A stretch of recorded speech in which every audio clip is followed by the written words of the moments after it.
Northern Cape is South Africa's largest province, spanning nearly a third of the country's land area. Despite its vast size, it has the smallest population of all the provinces. Known for its diamond mines, extensive farming community, stunning landmarks like the Agriep Falls National Park, and its scenic coastline, the province is characterized by an arid climate with minimal rainfall. Locals often describe it as unbearably hot. Before we continue, Christmas is almost here, and we've got something special for you. Imagine cozying up in the comfiest Christmas hoodies, designed to bring the magic of the holidays to life. Whether it's for you or the perfect gift for someone you love, our exclusive Christmas hoodies are here to make this season unforgettable. Don't wait. These one-of-a-kind designs are selling out fast. Visit uncoverizeshop.fourthwall.com now and grab yours before it's too late. And here's a little holiday treat. Use promo code CHRISTMAS to get 15% off your order. Let's make this Christmas the coziest one yet. Link is in the description. Within the Northern Cape lies Kimberley, and a short distance away is the small, quiet hamlet of Krikwistad, where this story begins on April 6, 2012. That evening, a small pickup truck sped towards the police station in Krikwistad, screeching to a stop outside. A young boy jumped out, shouting, "They're all dead! They're all dead!" He was drenched in blood. The boy was 15-year-old Don Steenkamp. The Steenkamps were a prosperous and influential family, owning 5 generational farms. They were well known in the community, and their name carried weight in the area. Don told detectives that his entire family had been shot dead and he had narrowly escaped. He explained that he had been in the barn when he heard deafening gunshots from inside the house. The shots echoed through the open spaces, followed by an eerie silence. He started running for the house, and inside he found his mother, 43-year-old Crystal, father, 44-year-old Dion, and his younger sister, 14-year-old Martella. There was blood everywhere. He said Martella was still just alive and he tried to pick her up, but she had died there and then in his arms. He ran for his father's truck, and as he pulled away he heard more shots ringing out. As he got to the main gates, he saw 2 guns on the ground. He picked them up and put them into the truck. He then pulled over briefly to warn other farm workers, some of which were employees of the Steenkamps, before speeding away to the station. Police let him wash his hands and change his clothes, and he stayed there with them while other detectives rushed over to the sprawling farm in question, Novog, just a short drive from Hwigwastad. When they got there, they could see that the lights were still on, but it was eerily silent. No windows were smashed, and there was no signs of forced entry that they could see. They called out, but no one called back. When they got inside, they saw Dion lying near the living room just a few feet away from Crystal and Martella, who were lying closely together near the kitchen. They were all dead, and it looked as if everything had happened so quickly. They had only just finished up with dinner when the attacks took place and the television was still on. The List 6 experts confirmed that all 3 had been shot both by a revolver and a rifle. The revolver was used first and the final shots came from the rifle. Dion had 3 gunshot wounds, 1 to the right shoulder, 1 behind the ear, and another in the chest. Crystal was shot in the shoulder, neck, and back, and Martella was shot twice in the body and twice in the head. Martella and Dion had blunt force injuries to their heads too, likely caused by the other side of the gun. One thing that the authorities would keep close to their chests and not publicly announce for a long time was that examinations performed by 2 doctors confirmed that Martella had also been raped between 12-24 hours before her death. The most recent injury she had sustained had actually reopened an old injury that had previously healed. Experts said that this showed she had been raped at least twice in her life. The injuries to Martella from that night showed that she was attacked in a far more violent way than her parents, and in the words of the authorities, she fought for her life like a tiger. Her wounds in particular were described as gruesome and torturous. Blood covered the walls and the kitchen countertops, and there was a big pool of blood outside by one of the trees. The blood by the tree was Martella's. Looking at the blood, the wounds, and the placement of their bodies, they believed that Crystal had been shot first from behind. Martella was shot second, and badly injured. She ran out the back door, leaving her blood outside. Dion was next. The position of his injuries made the experts think that he had made an attempt to run at his attacker to try and stop them, before being shot again and hit over the head. Satisfied that Dion was dead, The killer or killers then went to hunt for Martella, who was hiding and bleeding under a tree. She was then shot right in the face and struck over the head, which caused a significant amount of blood to gather there. All of these shots had been fired using a revolver. The killer then made their way back into the house to get a rifle, and remarkably Martella, who was still alive, managed to stumble back into the house where she saw her parents. Her bloody handprint was found on the house phone as she had tried to call for help. She then grabbed her father's arm and tried to pull him towards her, but she fell to the floor by her mom, Crystal.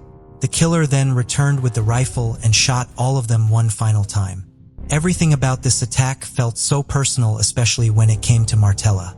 It was a harrowing set of visuals, and even the most hardened of officers said that tears filled their eyes as they looked at the scene and realized just how defenseless the family would have been and how frightening their last moments were, especially Martella's.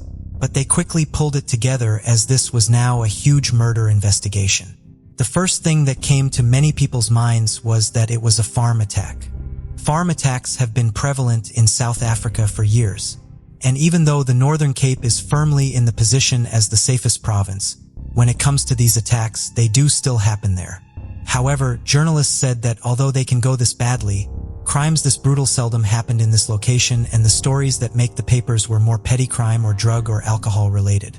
The Steenkamp's house was big, and there were a lot of belongings to account for.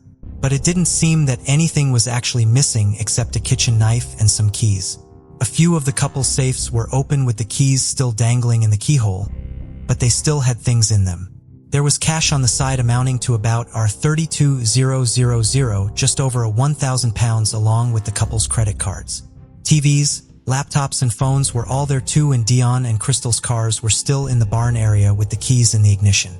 None of these items were hidden. They were just out in the open, and all added up, these were things that could make someone a lot of money. So why hadn't they been taken? The couple's gun safe was also wide open too, but it was still full of guns and ammunition. Experts said it didn't seem that a robbery was the motive, so this was ruled out.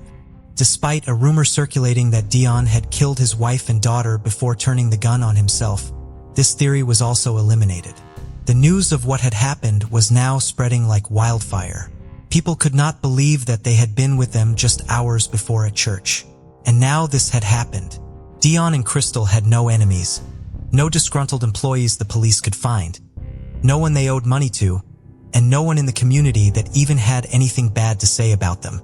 Leading the team was the provincial head of organized crime at the time, Colonel Dick Duval. And with 3 decades of experience, he was the best person to tackle such a complex case. He went back to the farm with Don so he could walk him through what had happened. Duval set a timer up as well so he could get a clearer picture of when this had actually taken place. Don told him he thought he was in the barn for about 45 minutes. He had left Dion and Martella watching a show together, and Crystal was working on the computer. He then heard the shots. He stayed still for about 10 minutes waiting for silence before running inside. When he found his sister, he picked her up and held her. In her final moments, she said she loved him before falling to the floor and grabbing at his t-shirt, which had been ripped. But this was not the t-shirt he had come into the station with. Don then walked them to his bedroom and picked up the ripped t-shirt to show them. They noticed some scratches on his neck, and he admitted that he and Martella had had a fight only a couple of hours before everything had happened. They asked what the fight was about, but he said he couldn't remember. They asked why he had taken the shirt off and changed, and he said that the sight of his sister's blood had repulsed him, so he had to get it off. He said after this, he ran back into the barn and hid, waiting for a few minutes before getting into his father's truck. He pointed out where he found the guns outside and where he had stopped to talk to the workers. He had then made the 4-mile drive to the police station. Everything was being tested, but there was a lot to get through, and it was a slow process. There were a few fingerprints on one of the drinking glasses found outside near the back door, but testing would confirm they were simply Martella's. Sadly, not all of the evidence was preserved and able to be tested. There was a green Jeep jacket belonging to Dion and a rug both covered in blood. But the day after the murders, Crystal and Dion's cleaners had burned them. Members of the Steenkamp family had even hired a private investigator to try and help them, but they were drawing a blank too. A few workers in the area said they had seen a white Audi with a broken mirror speeding around. A few of them even said they believed there had been a crash involving this car. The team went back, but they found no broken mirror fragments near the alleged accident site, and this lead went nowhere. The farm attack was still on people's minds, but the police weren't so sure. Nothing of value had been taken, and there was no forced entry. Two big things that didn't make sense. The family also had 4 dogs which were found alive and well. Don had not mentioned hearing them barking at anything. And in a lot of farm attacks, experts said that dogs were often poisoned or subdued before these attacks took place. And it seemed clear that whoever the killer was, they knew the layout of the home, something a random intruder would not. Detectives also felt confident that they were looking for just one perpetrator. As the investigation continued, the family's funeral was held. Don sat in the front row with his grandparents giving hugs to everyone that walked past. Everybody was heartbroken for the 15-year-old. In a matter of minutes, he had lost his parents and sister in the most traumatic of ways, and his life was irreparably changed. Everyone said that Dion and Crystal adored their children, and they all had a comfortable and nice life, wanting for nothing. But despite their wealth, they were very humble and modest and never shied away from hard work, an important trait they wanted their children to have too. Dion's sister joked that Don was Crystal's favorite, but Martella was definitely a daddy's girl. People said that when they first met, Dion was such a big man with a big presence. He looked intimidating, but the moment you spoke to him, he was a teddy bear and a real softie. He coached under 18s teams in tent pegging, an equestrian sport that is popular in the area, was a church deacon, and was part of the farming union too. A proud man and someone very dedicated to his community. Crystal loved gardening and had recently started her own baking business. Don and Martella had both attended boarding school just over 200 miles away. But Dion and Crystal made sure they came home most weekends, driving there and back to drop them off and pick them up. They never minded the long drives though, because family time meant everything, and they didn't like being apart for weeks at a time. Teachers said Martella was a dream student and a total perfectionist with everything she did. Her school paid tribute to the 14-year-old as well. And the pain her friends and fellow students felt was clear to see. Another person who was trying to piece things together was Joe Schultz. He was in charge of rural safety in the farming union and was often a spokesperson if things like this happened. He unfortunately looked at and helped investigate many a farm attack. But he said in his experience what had happened to his neighbors and friends did not tick those same boxes. The police knew Schultz well, and he had been allowed into the house on the night of the murders. He said Martella's face was beaten and swollen, and she didn't even look like a person anymore, let alone someone he knew and had watched grow up. The attack was so violent he had never seen anything like it. Experts would later confirm that the same guns that Don had found outside and taken to the station with him were the murder weapons. But if he found the weapons 50 meters away outside, how could he have heard more shots coming from inside as he drove away? And if Don had been in the bar before the shootings happened, surely he would have seen or heard the killer coming in a space that vast and rural cars would be needed to get away, again making more noise and drawing more attention. Authorities already knew that Martella had fled outside to hide by the tree, a tree that was just a few steps away from the barn. How could Don not have heard her when he was so close? And if he had been trying to save his little sister like he had claimed, why would he talk about her blood repulsing him so much? Surely he wouldn't have been focused on that. Why would he spend time changing his clothes in a house that was under attack with a killer on the loose? Gunpowder residue tests done on 2 of Don's shirts recovered from the house came back as positive. All of this, along with the fact that there was no forced entry, no other DNA, the dogs hadn't reacted, and nothing had been stolen, meant just one thing. The attention was now firmly on the only surviving person from that night, 15-year-old Don Steenkamp. Was it possible that the same boy that had come running into the station hysterical had actually been the one to commit the crime? But why, they wondered. The rape of Martella presented this potential motive. Don had sexually assaulted his sister and then killed his family to cover it up when she threatened to expose him. And then there was the cell phone analysis. Data from Crystal's phone showed that she sent a text message to Martella at 6:34 p.m. Nothing serious, just a short message about an upcoming holiday. But this was crucial in terms of the timings. This meant that the murders had to have taken place after 6:34 p.m., and if Don was already at the station at 6:50 p.m., this would have meant someone breaking in and murdering everyone happened in just 16 minutes. This did not match Don's timeline, and he would have been unable to do everything he claimed he had done in this small window. They also found it's an impossible idea for the killer and Don to not have run into each other in those few minutes. And if he had actually heard more shots ringing out as he sped away, that would mean the killer was still in the house and would undoubtedly have crossed paths with Don as he was going in and out.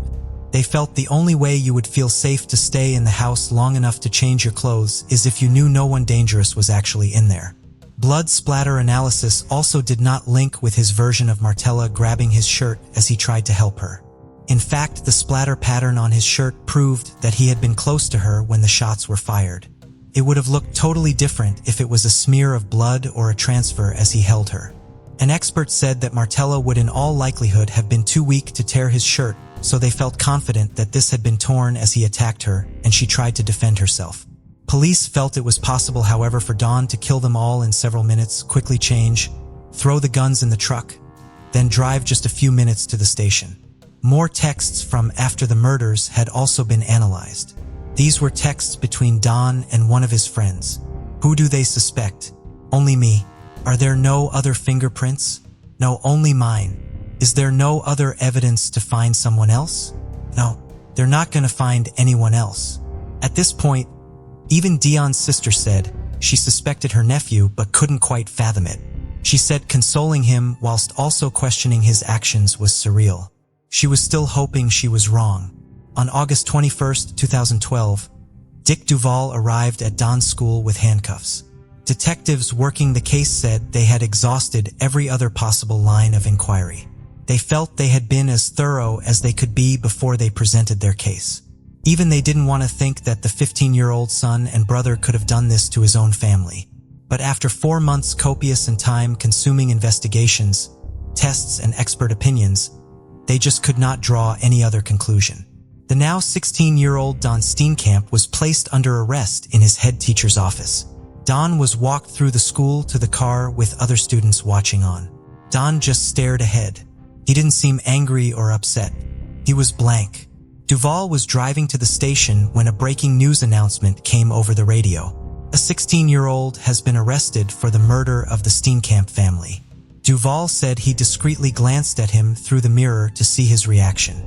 He said a slight smirk flickered across his face before he went back to staring into space.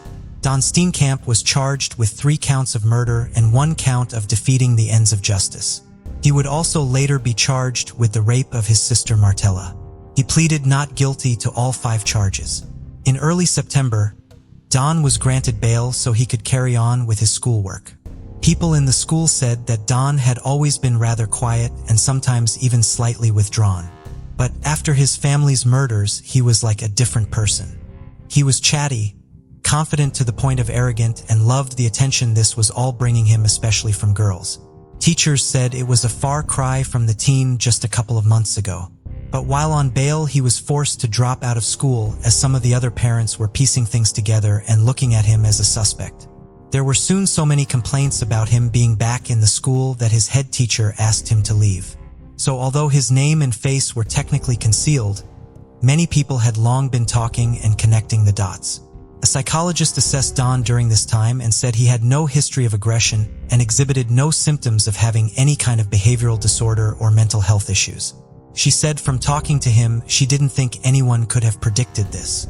Another psychologist added that Don showed good character, was respectful, had positive attributes, and formed good relationships with people. There were no red flags, so to speak. She said that in most cases where children kill their families or parents, it is because they are a victim of chronic abuse. Sources say that although Dion could be strict, from what they saw it was no more than most parents, and there was nothing to suggest any abuse was happening in the home. Don himself emphatically stated to one expert that his parents were never abusive towards him. In order for the trial to go ahead, legal fees had to be sorted out. In October 2013, the Northern Cape High Court agreed to release our $500,000 of inheritance bequeathed to Don so that the trial could start. The funds were released through the last will and testament of Don's grandfather. The court did not allow any funds that would have come from the estates of Dion and Crystal. In South Africa, the jury system in courts was abolished in 1969, so it was down to the Northern Cape Judge President Franz Gormel to make a decision on whether or not he was guilty. The media has been warned to toe the line. The judge threatened criminal charges if the accused is identified even to family and friends. Since his arrest, a court order had prevented Don's name from being released. Cameras were allowed in the courtroom, which is why we see him inside, but ones of his face were not published. And a lot of the time it was just the back of him that was shown to the media.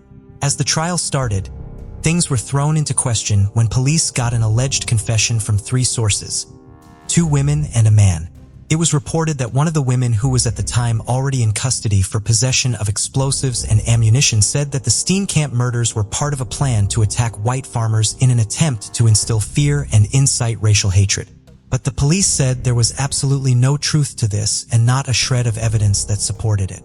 The prosecution felt that they had a strong case and they had almost 100 witnesses that they intended to call. They presented their motives and timelines. Don had raped his sister Martella and she had threatened to tell her parents. Don had shot them all to cover this up. And the fact that Martella was involved in a struggle prior to her death also supported the theory that the murders had something to do with her assault. The judge, experts, and police all felt sure that the person that had raped her was also her killer. And if she was assaulted 12 to 24 hours before she was killed, what were the chances that this happened and then the intruder came back a day later to kill everybody? Another motive was the fact that Don was set to inherit our $23,000,000, the equivalent of almost £1 million or $1,300,000 at the time. He also stood to get Martella's portion as well. A day after the killings, one of the first things he asked a psychologist was how his inheritance would be worked out, and said he knew all about his family's finances and what he was entitled to. Don did testify himself, and the judge said he showed himself to be a poor witness, and under cross-examination, his story was easily discredited. But even when he was caught out in a blatant lie, he seemed totally unfazed. One journalist said they kept looking for some form of emotion, but Don gave them nothing except being arrogant to the judge. On one of the days, everybody went down to the farm to get a clearer picture of where everything was. When the judge saw where Don had allegedly found the weapons, he commented that this made the killer the dumbest farm attacker in South Africa. To kill the family, run for the exit, drop the murder weapons, and then run back in. He added that if the only thing that was stolen was a knife, it must have been a diamond-encrusted one to have been worth taking over everything else in the house. But Don's defense team said in their eyes, it still pointed more towards an intruder than Don.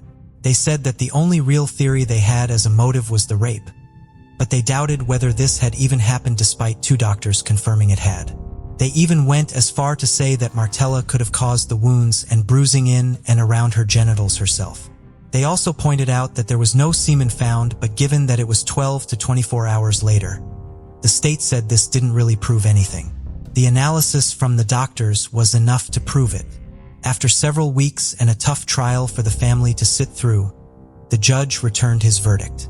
He found Don guilty of the premeditated murders of Dion, Crystal, and Martella, and the rape of Martella. He was also found guilty of defeating the ends of justice, also known as preventing justice or perverting the cause of justice. The judge said he was also totally convinced that this was not the first time that Martella was a victim of Don's sexual abuse.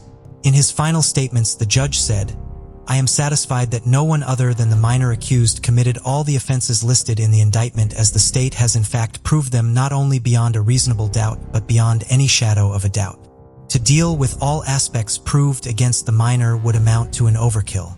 The murders were not only premeditated but were in fact planned and executed with the direct intent to murder."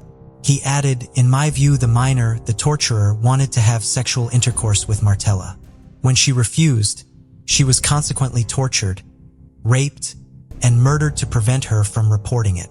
Her parents had to be eliminated. There would be no reason for Martella to inform anyone of the sexual activity if a consensual love relationship existed between her and the accused. The truth is, he is the architect of his own misfortune. He is the one who raised the alarm with the police and cried wolf." During his sentencing, he told Don to face the consequences of his actions. 2 days later, Don turned 18, and with this, the order preventing his name from being released was lifted. People were stunned. But others that had questioned the crime scene in the first place, like Joe Schultz, said it sadly explained so much that they hadn't been able to explain any other way. When it came to the sentencing, a legal expert said that the South African justice system did not really give life sentences or sentences exceeding 20 years for children under the age of 18. The maximum sentence he would be facing was 25 years. Both rape and murder are classified as Schedule 6 offenses. However, when it comes to minors, it is entirely left to the discretion of a judge to decide on a suitable sentence. All sentences would run concurrently, making it 20 years in total. He reacted to nothing as the verdict was read out. Stony-faced, he hugged some family members goodbye before he was led away.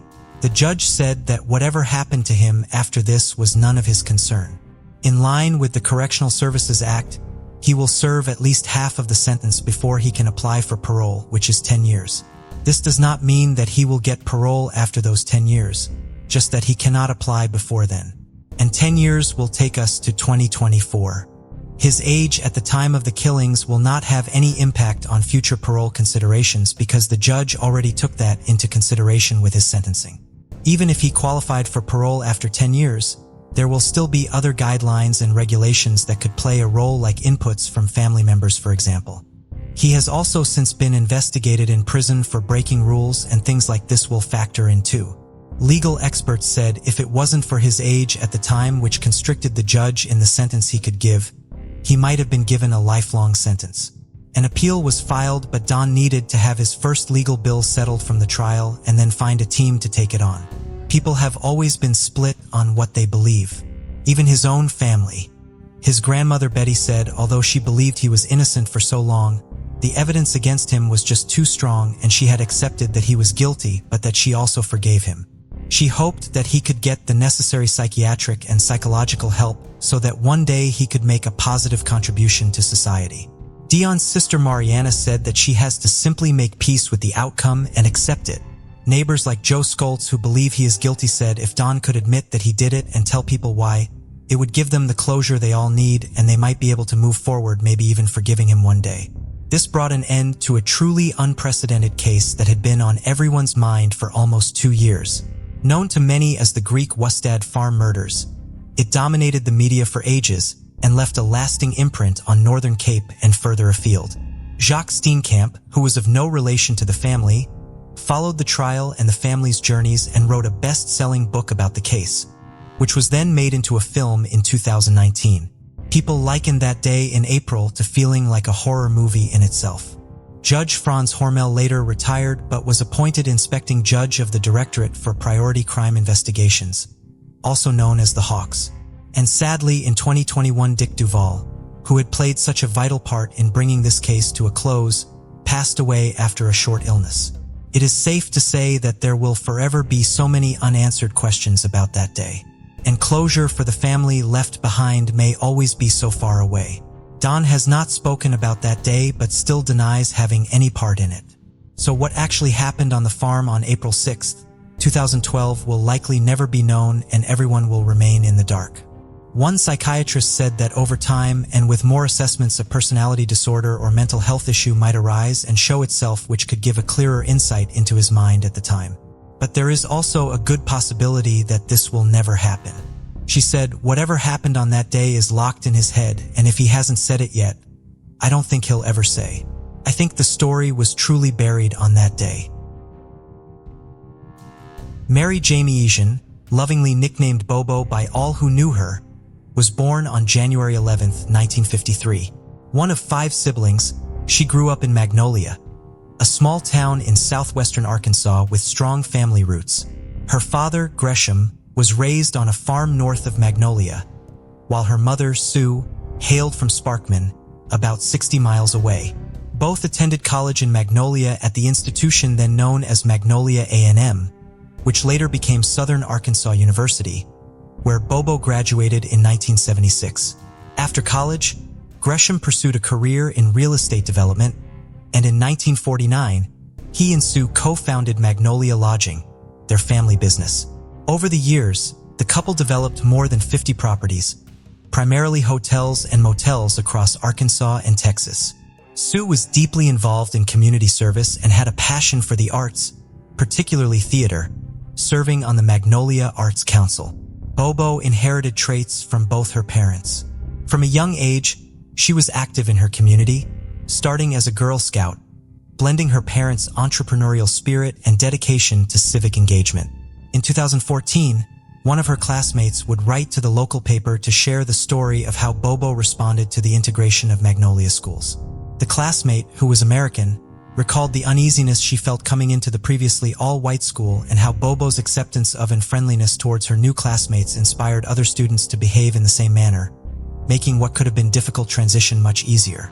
Bobo loved the arts like her mother, but whereas Sue preferred the theater, Bobo had a passion for studio art.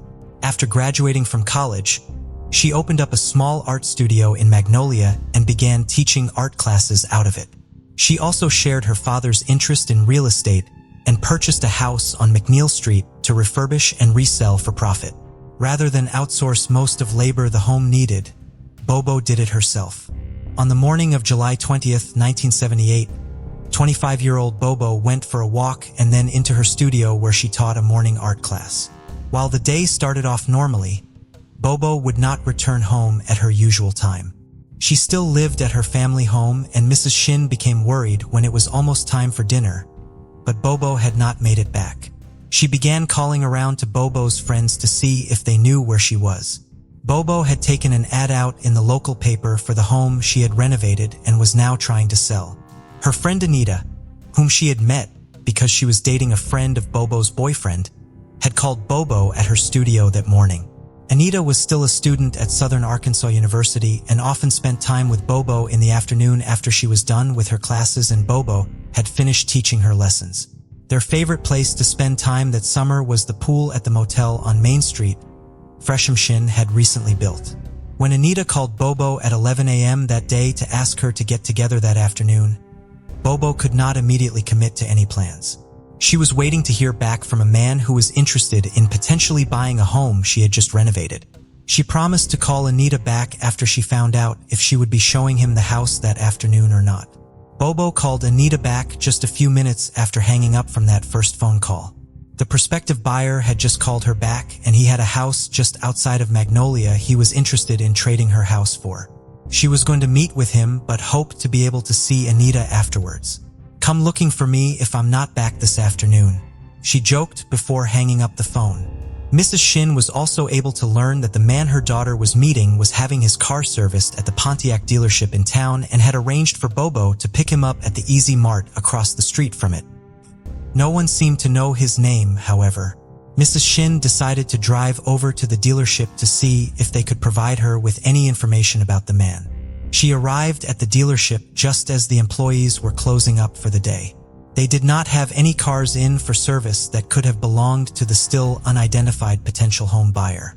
One of the dealership employees was able to tell Mrs. Shin that he had seen a car that looked like Bobo's blue 1976 Buick pick up a man in the Easy Mart parking lot around noon that day. After sharing that information with Bobo's mother, the dealership employee then left to go home. His involvement in the search for Bobo was not over yet, however. As he drove down Main Street, he happened to see a blue Buick parked behind Smitty's grocery store.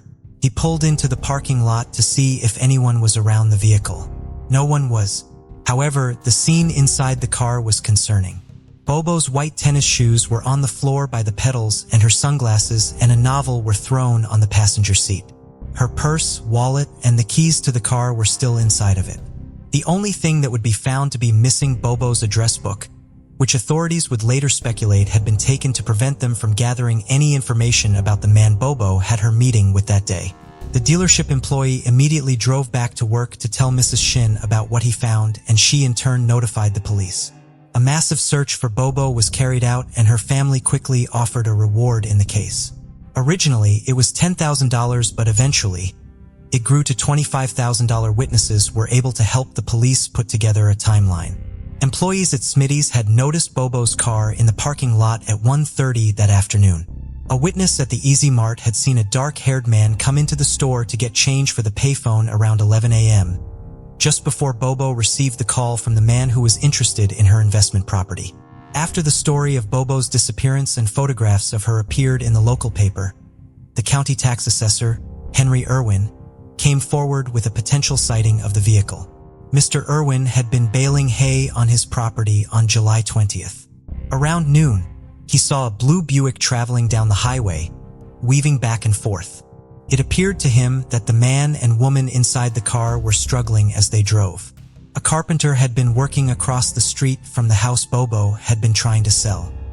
He came forward with a sighting of her on the day she disappeared, but this account has since been called into question. The carpenter said that he saw a woman he believed to be Bobo around 11:30 a.m. on the day Bobo went missing.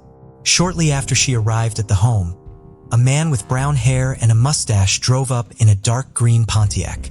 He and Bobo went inside the home and came back out after approximately 10 minutes. They then each got into their own cars and drove off in the same direction with the man following Bobo. The problem with the sighting is that it does not line up with where Bobo was planning to meet the man who was interested in trading houses with her. It is that she ended up meeting with the two men that day. The man the carpenter saw and the man seen getting changed for the payphone, who may or may not have been the man who spoke to Bobo on the phone in between her calls to Anita, were similar in appearance but appeared to be two different individuals. The man the carpenter saw had facial hair, whereas the one seen at the Easy Mart did not. It is possible that Bobo received another phone call from a second man interested in her property after she hung up her second phone call with Anita.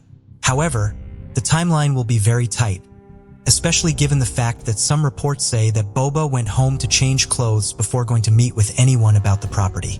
It would only have taken about 5 minutes for her to drive from the Shen family home to the house on McNeil Street, but since she couldn't have left her studio before 11:15, it would have been difficult for her to meet someone at the investment property by 11:30. It is not impossible, however, and even with this potential second meeting, she would have had enough time to get to the Easy Mart to pick up the man as the dealership employee had witnessed. If Henry Irwin's timing is correct, and it was Bobo's car he saw swerving down the highway, then it appears this man attacked Bobo straight away, never going to the home on McNeil Street with her. Seeds and grasses had been found all along the bottom of Bobo's car, as though it had been through a field. Given the fact that Bobo's car had been seen driving at noon and was abandoned at the grocery store by 1:30, the car could not have been driven very far away in that limited amount of time, which in theory narrowed down the search area. Even if the car Henry Irwin had witnessed at noon was not actually Bobo's, the time frame is still not widened by very much, as Bobo was still at her art studio until after 11 that morning. Despite the extensive searches and manpower dedicated to the investigation, Bobo has never been found. The investigator most closely tied to the case is Mike Lowe. Lowe had been with state police for just 10 months when Bobo went missing. While he was not immediately assigned to the case, he was immediately connected to it. His hometown was not far from Magnolia, and he was a graduate of Southern Arkansas University. While he was a student there, Bobo Shin had sat in front of him in one of his history classes. While he and Bobo were no more than casual acquaintances, he was still shocked to see her familiar face in the newspaper alongside an article about her disappearance. The following May, Lowe was sent to Magnolia to serve as the lead investigator for the state police there, allowing him to work on his former classmate's case, which the other investigators in town are still working as thoroughly as they were when Bobo first went missing. The carpenter who had been working across McNeil Street from the home Bobo was trying to sell or trade had helped develop a composite sketch of the man he said he saw with Bobo the day she disappeared. A considerable amount of time and resources had been put into distributing the sketch and interviewing men who resembled it during the first several months of the investigation. However, by the time Mike Lowe joined the investigation, the investigators who had been working on it since July were to believe that the composite sketch was actually of a man who lived several houses down from the home Bobo owned and was unrelated to the case. Mike Lowe shared their concerns. While law enforcement's desire to close the case never waned, they eventually began running out of new avenues of investigation. While the Shin family appreciated all of their work, eventually presenting Mike Lowe with a piece of Bobo's artwork in appreciation for all of his efforts, they were desperate to have all possible resources focused on finding Bobo, and so they also hired private investigators to work on the case as well. While authorities believed that it was most likely that Bobo had been killed by the man who called her about her investment property on the day she went missing. In October of 1979, her family was still hopeful that she was somehow still alive, even though more than a year had gone by without any sort of ransom demand. They had already gone through 2 private investigators, and that month, they reached out to the third and most controversial investigator they would hire. William Dear was a Texas-based private investigator who had recently garnered national attention for finding James Dallas Egbert III and returning him to his family. Gresham Shin hoped that Dear could likewise help reunite his family with Bobo. While Dear did not believe that Bobo was still alive, he nevertheless took on the case. After arriving in Magnolia, Dear performed his own interviews and carried out his own searches. In part, due to the composite sketch based on the carpenter's account, Dear eventually focused his investigation on a man from next county over, Michael Morse. Morse had taken his own life several months after Bobo went missing. He resembled the sketch, and the carpenter claimed, based on a photo, that he was the man he had seen. Because of his resemblance to the sketch, Morse had been interviewed by the authorities within a week of Bobo going missing. When Dear interviewed Morse's boss, he said that he had taken July 20th, 1978 off to go meet with someone about real estate. Dear claimed that a psychic called him on the phone and told him that Morse had buried Bobo's body on top of his own father's coffin. On November 20th, 1979, Dewey Morse's grave in the Western Cemetery next to Missionary Baptist Church was exhumed, but no extra body was found in the grave. Despite this setback, Dear publicly announced that he would solve the case within the next 2 weeks. This, of course, did go over well with the authorities who had been working on the case for over a year, who did not appreciate his arrogance. While the Morse family did consent to the exhumation of Dewey Morse's grave, they filed a $2 million lawsuit against William Dear less than a month after it occurred. Sam Tatum, who had been the head of the State Crime Commission at the time, was also initially named in the lawsuit but was later dropped from it. Michael Morse's widow, Norma, and his mother, Corinne, sued for emotional distress and invasion of privacy. They claimed that Dear had engaged in extreme and outrageous conduct in publicly accusing Michael Morse of abducting and killing Bobo, using information received from a so-called psychic and through other similar bizarre sources. Dear would later say that the tip that led to him exhuming the grave had not actually come from a psychic. He had made up the story about a psychic calling him with the information in order to protect an informant. In June of 1981, a civil jury ruled in Dear's favor in the lawsuit. While Dear has long since been off of Bobo's case officially, when reporter Paul McDonald interviewed him in 2016, he said he was still investigating it on his own. He claimed that he had recently heard from a new informant who had passed a polygraph. He could not name the informant out of concerns for his safety because he was implicating someone who was still alive. The informant believed that Bobo was buried on a specific piece of property just outside of Magnolia. Dear says he emailed Mike Lowe with this information but was asked to relay it to the county prosecutor. Not trusting the prosecutor to follow up on the information, Dear decided to finance a search of the property himself. As of the publication of McDonald's article on Bobo's case in March of 2016, he was still working to secure the necessary permissions to do so, and it does not appear as though the search has since been carried out. In the decades following Bobo's disappearance, Mike Lowe has performed more searches and followed up on leads all over the state of Arkansas and the southern United States. The intensity of his focus on the case has not diminished despite the passage of time. In 2010, he retired from the Arkansas State Police. He then ran for and was elected sheriff of Columbia County and continued his investigation into Bobo's disappearance in his new role. In January of 2015, Sheriff Lowe worked with a team of 3 other investigators to revamp the investigation. They looked at all of the evidence again and re-interviewed witnesses. The information was organized into a new file that Lowe submitted to the FBI's Behavioral Science Unit. He has also resubmitted evidence for more sophisticated testing than was available in 1978. So far, these efforts have not resolved the case. Both of Bobo's parents passed away without ever learning what happened to their daughter, her father in 1986 and her mother in 2012. In 2014, her brother and 3 sisters decided they wanted to celebrate Bobo's life despite the lack of information about exactly how it ended. On 19th, the family gathered in the Memorial Park Cemetery to dedicate a headstone for Bobo next to the plot shared by her parents where they hoped to one day lay her to rest. Later that day, the the family and the community gathered for a memorial service for Bobo at Central Baptist Church in Magnolia. The service featured multiple musical performances, memories, and speeches, one of which was given by Dr. John Stubblefield, who had served as pastor of the church in 1978 and knew Bobo. For those who are perpetrators of evil, be sure that your sin will find you out. Not that God will find out about your sin, he knows it, but the sin will be exposed, he said at the service. It is my hope and prayer that someone even at this date might come forward and share something that would help bring closure to this family. This case takes us to Kingston upon Hull, England. For many, December 31st is a time to bid farewell to the year with excitement, celebrate with loved ones, and reflect on hopes for the year ahead. 21 years ago, on Tuesday, December 31st, 2002, this tradition was no different.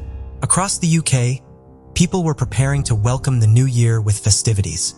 21-year-old Rachel Moran was among them. She headed out to a pub to enjoy the evening with her brother John and some friends. Rachel was very close to her family and planned to spend the night at her parents' house on Hall Road. After an evening of drinking and fun, Rachel and John returned to their parents' home around 1:15 a.m. Wanda, Rachel's mother, was still awake, reading when they arrived. While John went straight to bed, Rachel stayed up to chat with her mom. Wanda suggested that Rachel call her boyfriend Mark to wish him a happy new year. Mark was supposed to be at their shared home, taking care of their kittens. Rachel tried calling him on the house phone, but the call went unanswered. She then tried his mobile, but when someone finally picked up, it wasn't Mark. It was a mutual friend. Rachel could hear a party going on in the background, and it turned out he had been invited to a house party and agreed to go. Rachel wasn't happy and was frustrated because it meant that the kittens had been left alone. Then Mark's phone ran out of credit, and she could no longer get through. As Rachel disappeared off, Wanda assumed she was going to bed, but Rachel soon reappeared, changed her shoes and headed for the front door, telling her mom goodbye. Wanda went after her, and as she went outside, she asked her where she was going. Rachel replied that she was going home to be with the kittens and make sure they were okay. The weather was horrible and cold, and Wanda was concerned for her daughter. There were very few taxis due to it being New Year's Eve, and Wanda didn't really want her daughter walking home in the dark by herself. As they stood outside talking, a man walked past them, and Wanda was so concerned she nearly called out to him and asked him to walk with Rachel and make sure she was safe, but she chose not to.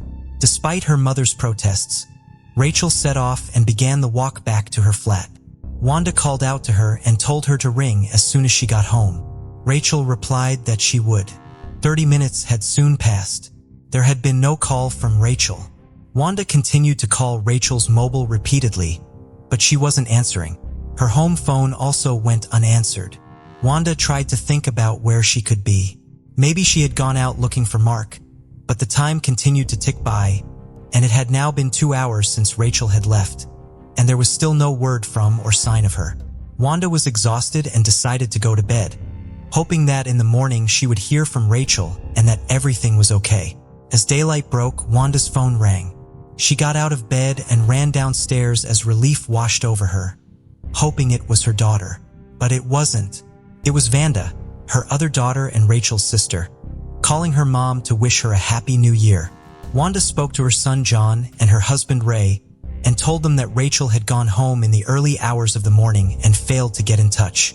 John tried ringing Rachel's mobile phone, but he too was met with silence, and the calls wouldn't connect. As he tried calling her house phone, there was a glimmer of hope. The phone was engaged, meaning there was someone there using the phone. Wanda called back 5 minutes later and the call connected and was answered. It was Mark. Wanda asked him if Rachel was there. "No, she's not here. She was staying with you last night, wasn't she?" Mark told Wanda he had been out all night and got back to the flat at around 7 that morning and gone straight to bed. The flat was as he had left it. The kittens hadn't been fed, and there was nothing to suggest that Rachel had been back at all. Wanda and John immediately went over to the flat, and Mark was right. She definitely had not made it back. This was so out of character for Rachel, and Wanda knew that something was very wrong with the whole situation. Mark tried to calm her fears and said that Rachel knew many people and could have gone to someone's house. It hadn't even been 12 hours yet. But Wanda was not convinced. She knew that Rachel would have called her as soon as she got home. And if she wasn't at home, where was she? Rachel Moran was the youngest of 4, born in Ireland to parents Wanda and Ray. She had 3 siblings, her brother John and 2 sisters, Vanda and Carrie. Her father called her the baby of the family. As a child, she had wanted to become a vet, but when she got older, she changed her mind and became a worker in a creche, looking after babies. It was a job she adored. Rachel was a very striking woman and stood at 6 feet tall. She was someone who enjoyed life and saw the good in everyone she met. She had been an entertainment and cabaret student at Hall College, and although she was well known and sociable, she was more shy with those she didn't know. It was also at Hall College that she met Mark Shepard in 2001, and a romance soon blossomed.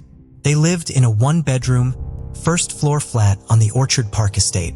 Orchard Park is a quiet suburb of Kingston upon Hull, and as Rachel was incredibly close to her family and a real home bird, she wanted to be as close to them as possible. When she moved in with Mark, she ended up living less than a mile away from them. She wanted new challenges, and as she thought more about what she wanted to do, she decided that in the new year, she was going to go back to college and study catering with the hopes of becoming a chef. As the holiday season approached, Rachel and Mark got 2 kittens, named Speedy Tomato and Batman. Rachel doted on them. Knowing that the festive period was going to be a busy one, Rachel and Mark made a plan to ensure that the kittens were regularly checked on.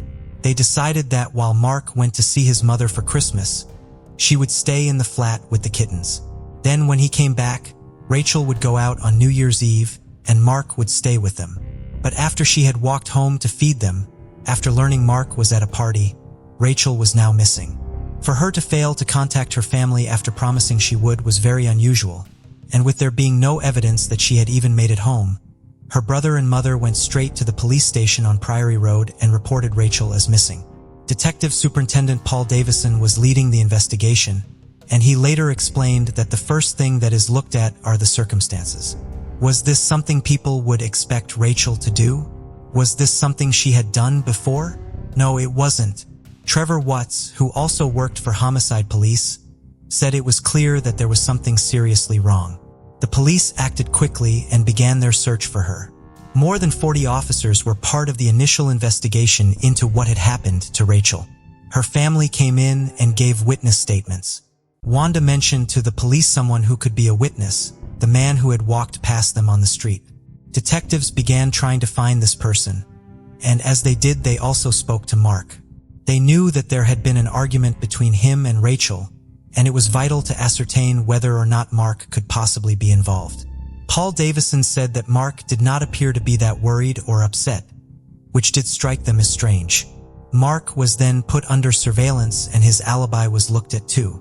But the surveillance turned up nothing, as Mark did nothing out of the ordinary, and nothing to arouse suspicion either. His alibi also checked out. He had nothing to do with Rachel's disappearance. This meant they were not only back at square one, but also that the worst fears of everyone were now seeming more likely. She had potentially come to harm at the hands of a stranger. Stranger abductions are thankfully very rare, but this was something they had to consider. Her bank account had not had any money withdrawn. Her mobile phone hadn't made any calls or sent any texts. None of her clothes were missing from her flat. The police began looking at the network of CCTV cameras in the area to see if they could find Rachel on the night of her disappearance. And they did. CCTV cameras picked her up passing a place called Jackson's on Hall Road. This gave police not only a timestamp of her movements that night, but also showed the direction she was walking in, meaning they had a much more specific place to focus their search efforts and investigation. All available resources were now being used in the search for Rachel. Police helicopters were deployed, the dogs were also out with their handlers, and police on horseback were used too. The homicide police diving team were drafted in to join the search, and all of this was deeply painful for Rachel's family, seeing how serious this now was. The media coverage was intense, and many appeals were put out for any information. Rachel was described in these appeals as being more like a teenager than a young woman in her 20s, as her family begged for any news of her whereabouts. Saturday, January 11th, 2003. The divers were searching the Barnstone Drain. This was a canal that was often used by people to dump rubbish in, and it was here that they found their first clue: a Nike trainer, very similar to the one that Rachel had changed into at her mother's house. The divers continued to search, carefully removing rubbish layer by layer and going through everything thoroughly. And the next day, the Barnstone Drain would reveal more. A handbag was found in a bin bag. It was carefully removed and examined, and inside the handbag they found a mobile phone and makeup. One item revealed who the owner of the bag was: an Irish passport belonging to Rachel Moran. The handbag and the items within it had clearly been discarded in such a way as to ensure that it wasn't found. It hadn't been accidentally dropped in there. It was now looking more and more likely that this was a case of foul play. To try and generate new leads, the police conducted a reconstruction of Rachel's last known movements. A police officer who looked like Rachel wore the same outfit she had been in and walked the route she had taken.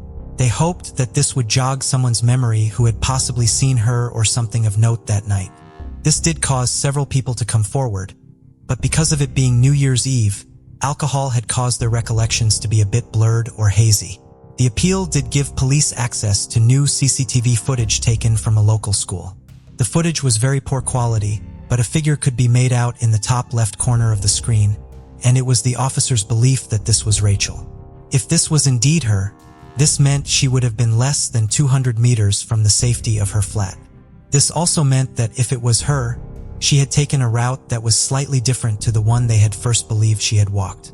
They initially thought she had taken a route that was well lit, but if this was her on the footage, she had actually taken a route that was a lot darker. As the footage continued to play, they noticed something else. There was a figure running up behind Rachel. If she had vanished from around this point, maybe this person was responsible. This footage now meant that the police had an area to focus on, and as Officer Trevor Watts explained, 99% of bodies are found within 1 mile of the last sighting of the person. It was decided that every single home within 1.5 miles of Rachel's was to be searched. More than 100 officers were drafted in, and it became the biggest search ever undertaken by homicide police. It was an enormous risk for the force. The sheer amount of time and manpower needed to thoroughly search every property was enormous. But if there was a chance, no matter how small, that they were going to find Rachel, it was a risk they needed to take. Tuesday, January 28, 2003. The search of the houses began. Each search team was made up of 3 people, a search specialist and 2 police officers. And as more and more houses were searched, Paul Davison received a call in the incident room. The caller was a police officer. He was deeply upset and distressed. The news that came through was shocking. PC Steve Dennison and his team had conducted a search of 19 Nash Court. The owner was a young man and he had a friend, another male, who was visiting. The flat was dirty and unclean, with rubbish strewn about the place. The search of the property was quick, and the owner assisted the officers by showing them each room. There was no sign of Rachel. There was one last thing for them to look at, the bin cupboard that was part of the apartment block and belonged to number 19. They asked the owner for the key. He said he didn't have one. Then he said he didn't know where it was, and then changed his story again and said that the key was maybe at his mom's. The officers found it odd. Why would he not have a key to a cupboard that was regularly used and a cupboard that was part of his property? The officers weren't budging. They needed to search it. They told him to find the key and find it quickly. He soon did. He handed it to the officer and went back into his flat. The door was finally opened. It was full of rubbish, including a carpet and boxes. They began to remove everything from the cupboard, and when PC Dennison turned back to remove more, he noticed that his colleague was just looking into the cupboard and not moving.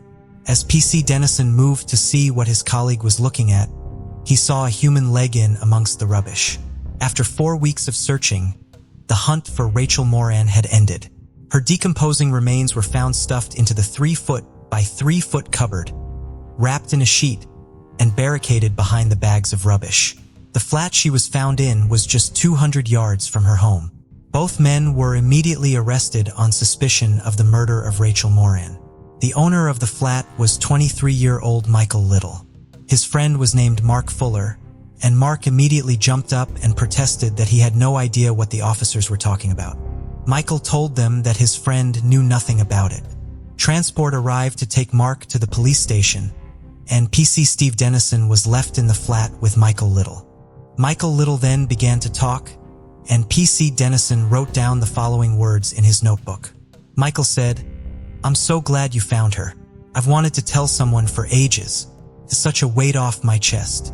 I saw the police stuff on the news and just hoped they came here. I've not told anybody else. Nobody knows. I can't be a normal person doing this. I must be evil or something. I saw her that night walking alone, so I went over and spoke to her. She came back here for a drink and we chatted for a while but ended up arguing. I think I walked out of the room or something, and when I came back, she'd gone into the kitchen and was stood at the side with her back to me. When I went near her, she turned around and I saw a small knife in her hand. She slashed out and cut me on my arm. He said he had killed her in self-defense. Wanda said she was relieved that her daughter had been found and that they wouldn't be left wandering. Michael Little was taken to Queen's Garden Police Station and booked in. In his interview, PC Steve Dennison showed Michael the transcript he had taken at the flat, Michael's confession that he had killed her in self-defense. Michael said that the transcript was accurate and was what he had said, and he signed it to state as such. The police needed to piece together his movements for New Year's Eve. He had gone out with friends and attempted to talk to a woman that he had a crush on, but when she had rejected him and left with one of his friends, he then ran into someone else he knew and was invited to a party. He agreed to go. He stayed at the party until just after 12 and then decided to go home. When the officers looked at his route, they realized something incredibly sinister. He had been the man who had walked past Rachel and Wanda as she was getting ready to go back. He was the man that Wanda had nearly called out to and asked him to walk with her daughter and keep her safe. It was possible that he had heard Rachel saying she was going to walk home. When looking at the CCTV footage from outside of Jackson's on Hall Road, a male was seen 3 minutes before Rachel came into view. It was none other than Michael Little. The person who was seen in the footage taken from the school running up to Rachel from behind was now believed to be Michael as well. As he had previously been ahead of her, this meant he had likely hidden to allow her to walk past and then set off after her. The post-mortem results soon came through and painted a picture of an incredibly violent death. Rachel had been stabbed 27 times in the back, head, and neck after being attacked from behind with a 12-inch kitchen knife, which was never found. She had no defensive wounds. Several of the stab wounds were so forceful, they had gone through the back of her body and come out the other side. Rachel's blood was in the flat and suggested that she had been killed in the hallway. There was mud on the back of her legs, which Paul Davison said was evidence that she had been dragged across the grass into his flat. There was no evidence to suggest that she had attacked him. Although we can never be sure about what exactly happened that night, detectives believe he may have tried to talk to her as she walked, and that she had made it very clear that she wasn't interested in his advances. This would have been the second time he had been turned down that night, and in a fit of rage, he had abducted her and taken her into his flat before killing her. Swabs were taken which also showed she had been raped. The decision was made not to arrest Michael on suspicion of rape, as they could not be sure if she was alive or deceased when it happened. The block of flats that Rachel had lived in was opposite a children's playground, and on the other side of the playground was Michael's flat. The route she always took to her parents went directly in front of his window, where he would often sit, staring or drawing for hours on end. It is believed he had likely seen her walking past the window before. He had few friends, but officers did speak to the ones he had, and they spoke about his fantasizing about women and his claims that he had a girlfriend, something they knew wasn't true. When they described the alleged girlfriend he claimed to have, Michael had said she was a slim woman, standing at 6 foot with blonde hair, details that matched Rachel. Despite what he had said in his flat, his story soon changed. He said that Rachel had approached him and asked to walk with him to feel safer. After going to his flat, he claimed that an argument had broken out between the two of them, and he had hit her across the face with the back of his hand. He told an officer, "I lost it. I picked up a knife and stabbed her. I want some help to speak to a counselor or something." The amount of evidence they had just didn't fit with his story about this being an argument or that she had attacked him. The police weren't buying it. As for the other person in custody, Mark Fuller, he was released without charge, as it was determined he had absolutely nothing to do with Rachel's death. The question on everyone's minds was, who was Michael Little? He attended Great Field Comprehensive School in Hull, where he was frequently targeted by bullies because of his weight and was called Podgy by his fellow students. He mainly hung around with his sister at school, who was 4 years younger than him. His father had abandoned the family, and Michael said he was beaten and abused by his stepfather, who would later pass away as a result of kidney disease. Michael adored his mother, and she, along with his sister, were the only women in his life. As he grew into adulthood, he lived in various council flats that he would neglect and never clean. Neighbors often thought of him as strange, and he would use most of his time to stay inside, take drugs, and watch pornography. One person who went to school with him said that he would often take drugs, which made him unpredictable, saying, "There's always been something wrong with him. He has a pretty bad temper." Friday, January 31st, 2003. 23-year-old Michael Little was charged with the murder of Rachel Moran. He entered a plea of not guilty, meaning this would go to trial. At Hull Crown Court, Michael Little stood in the box, and the trial for Rachel's murder began. The evidence was substantial, and people were left wondering what kind of defense he could possibly put up. It was here his story changed again. He said that Rachel had agreed to have sex with him back at his flat, and that her murder had actually been committed by his friend, Mark Fuller. He said that in a fit of rage and jealousy after discovering Michael having sex with her, Mark had taken her life. He told the jury that Mark had gone, in his words, absolutely crazy, using a carving knife to kill her.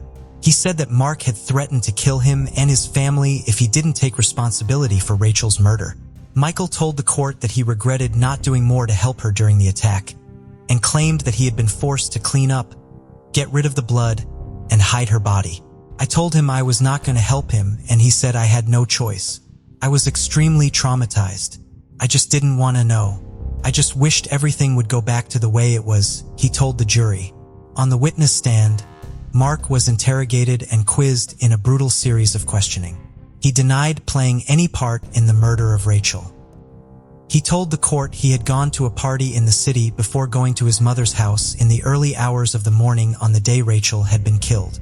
Mark was not charged with any offense by the police, there was no evidence linking him to it, and he had an alibi.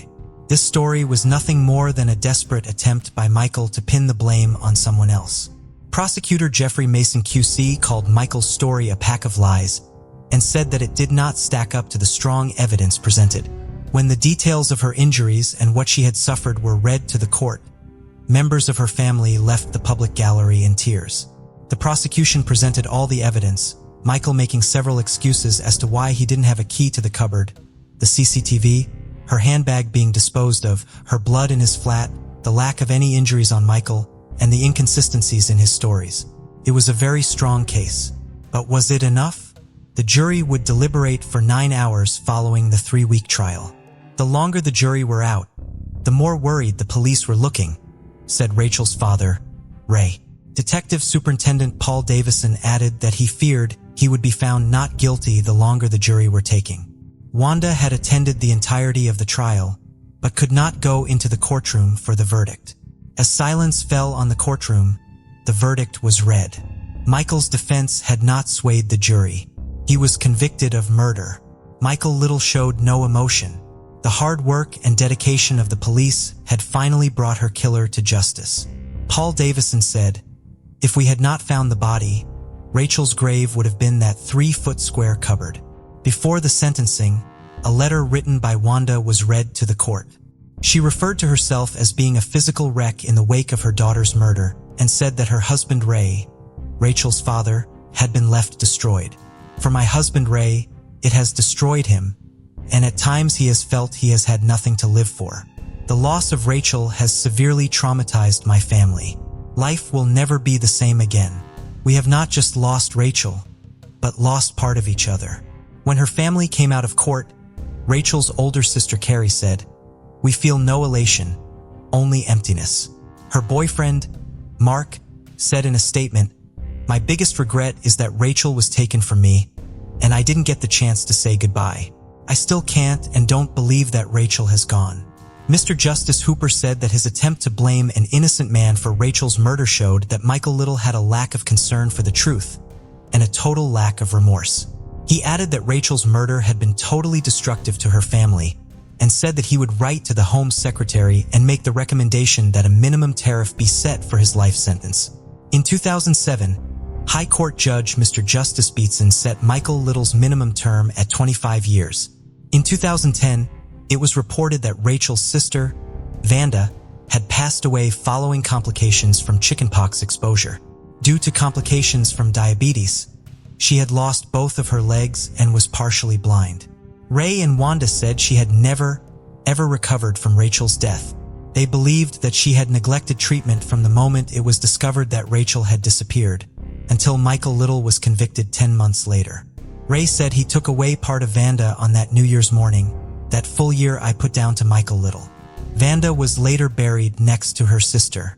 Detective Superintendent Paul Davison, who had led the investigation into Rachel's disappearance, retired from the police force in 2012 after reaching the rank of chief superintendent following 30 years in the job. New Year's Eve is for many an evening to look forward to.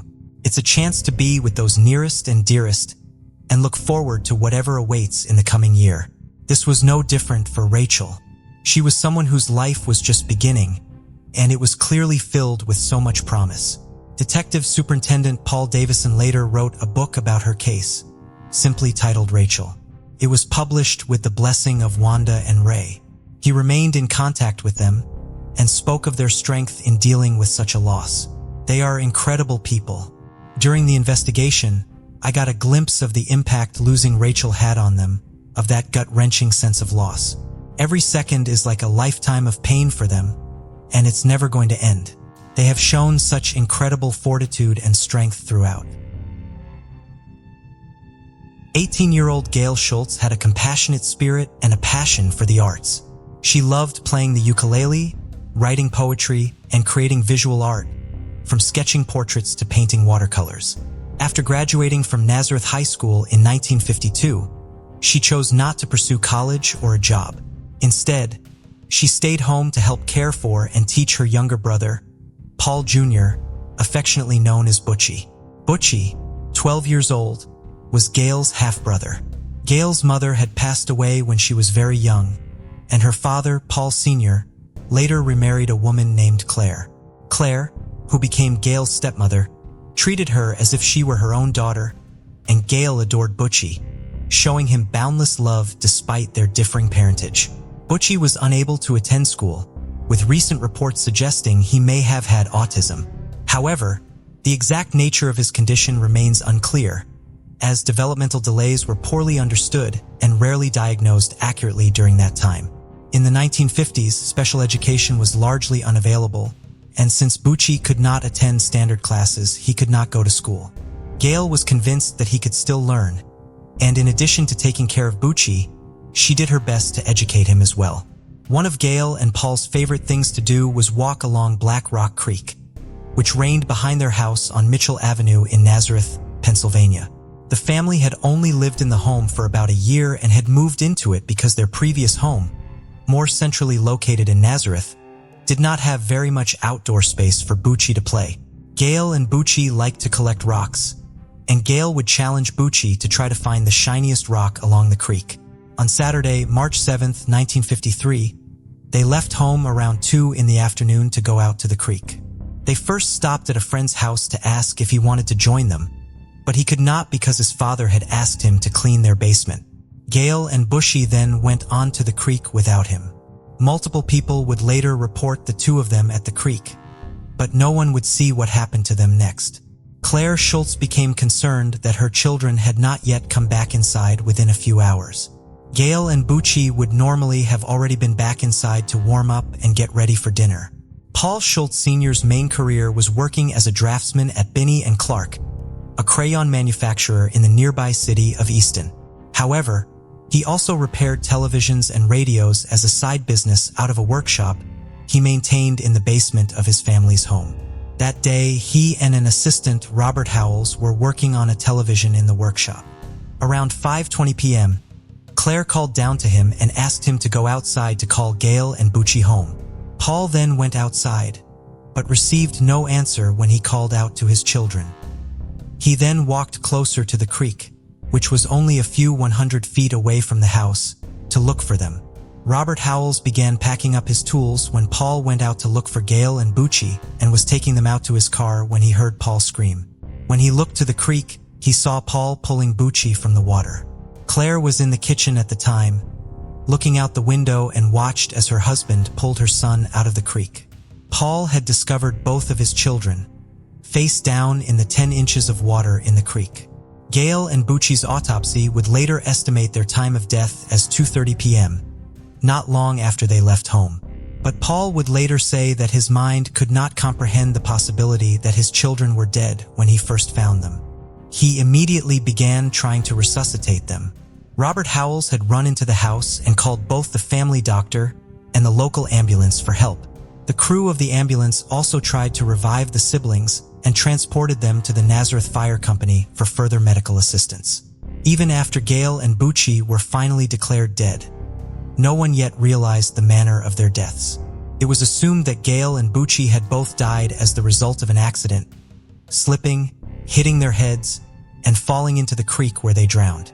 This was not an outrageous assumption. The rocks near the creek would be slippery under normal conditions, and the temperature had been just below freezing for much of the day, making ice a potential risk as well. Gail and Bucci were therefore taken from the fire company to a funeral home in Easton rather than to the coroner. However, when the funeral director began preparing their bodies, he realized that the head wounds Gail and Bucci had sustained were too extensive to have been caused by a simple fall. He recognized that the bodies would require full autopsies, and the police were finally notified of the siblings' deaths.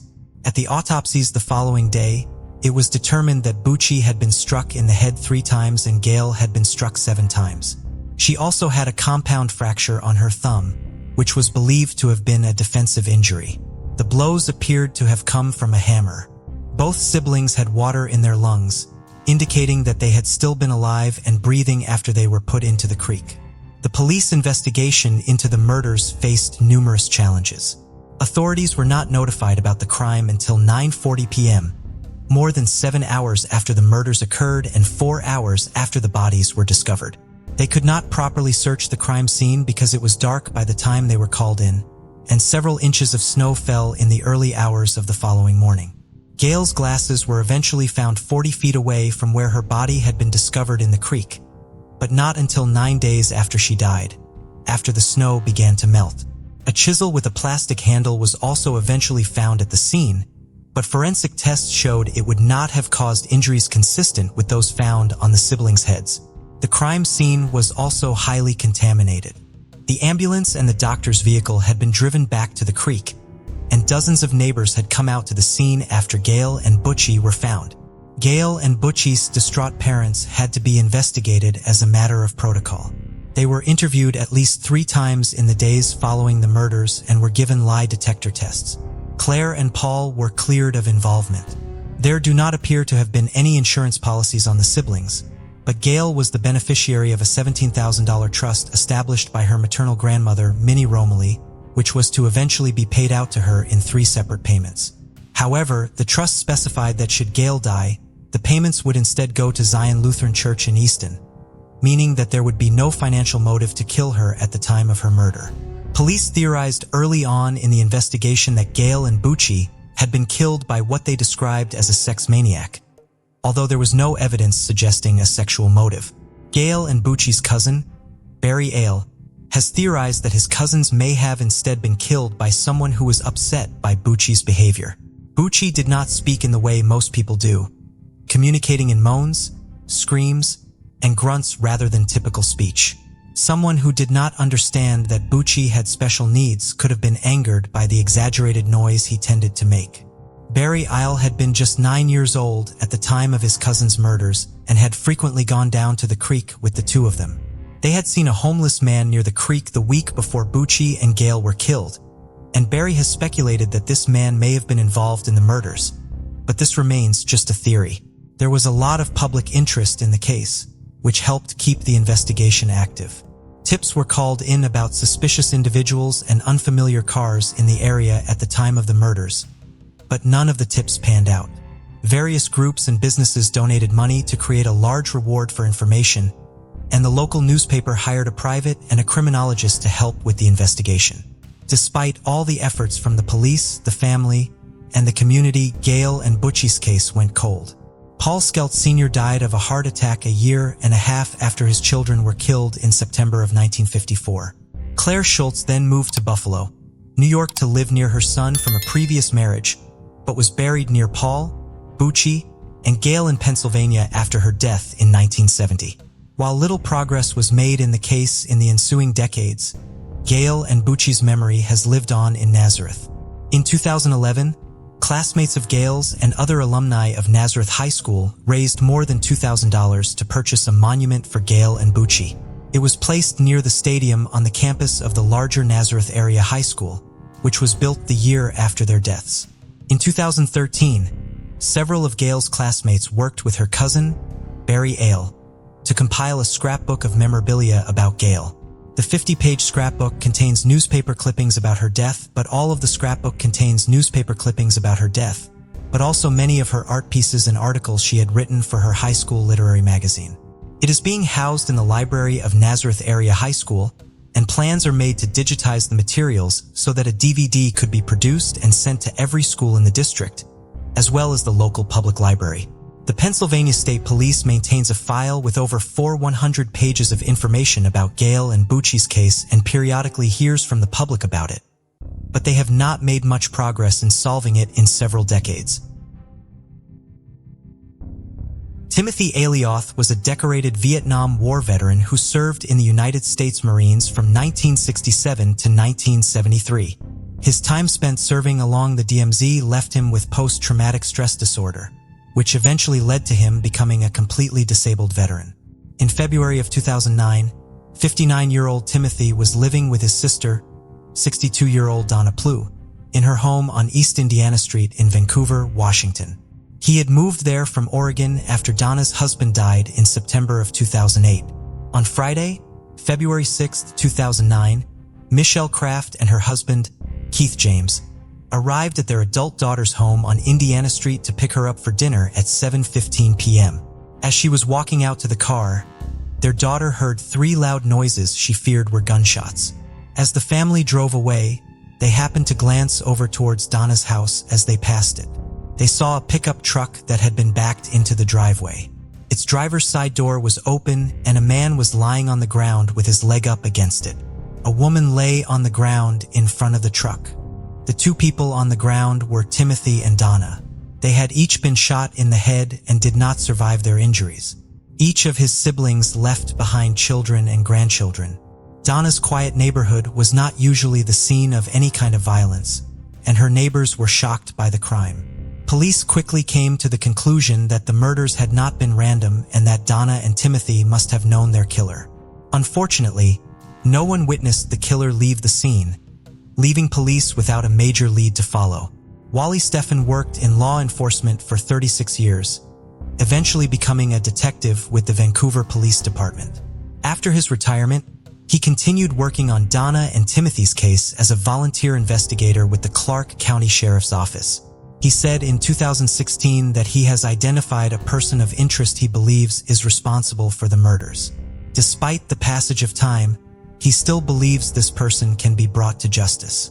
This is a case that is solvable, he told ABC 6 News. Something can be done, and we're just trying to get this case into the court system. Despite having 9 massive binders of evidence and a potential suspect, there is still not enough evidence to bring charges up against anyone and finally get justice for Donna, Timothy, and their family.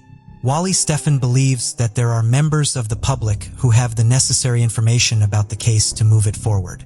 Step up, make a statement, tell the truth, and help the prosecutor do his job, he asked of them.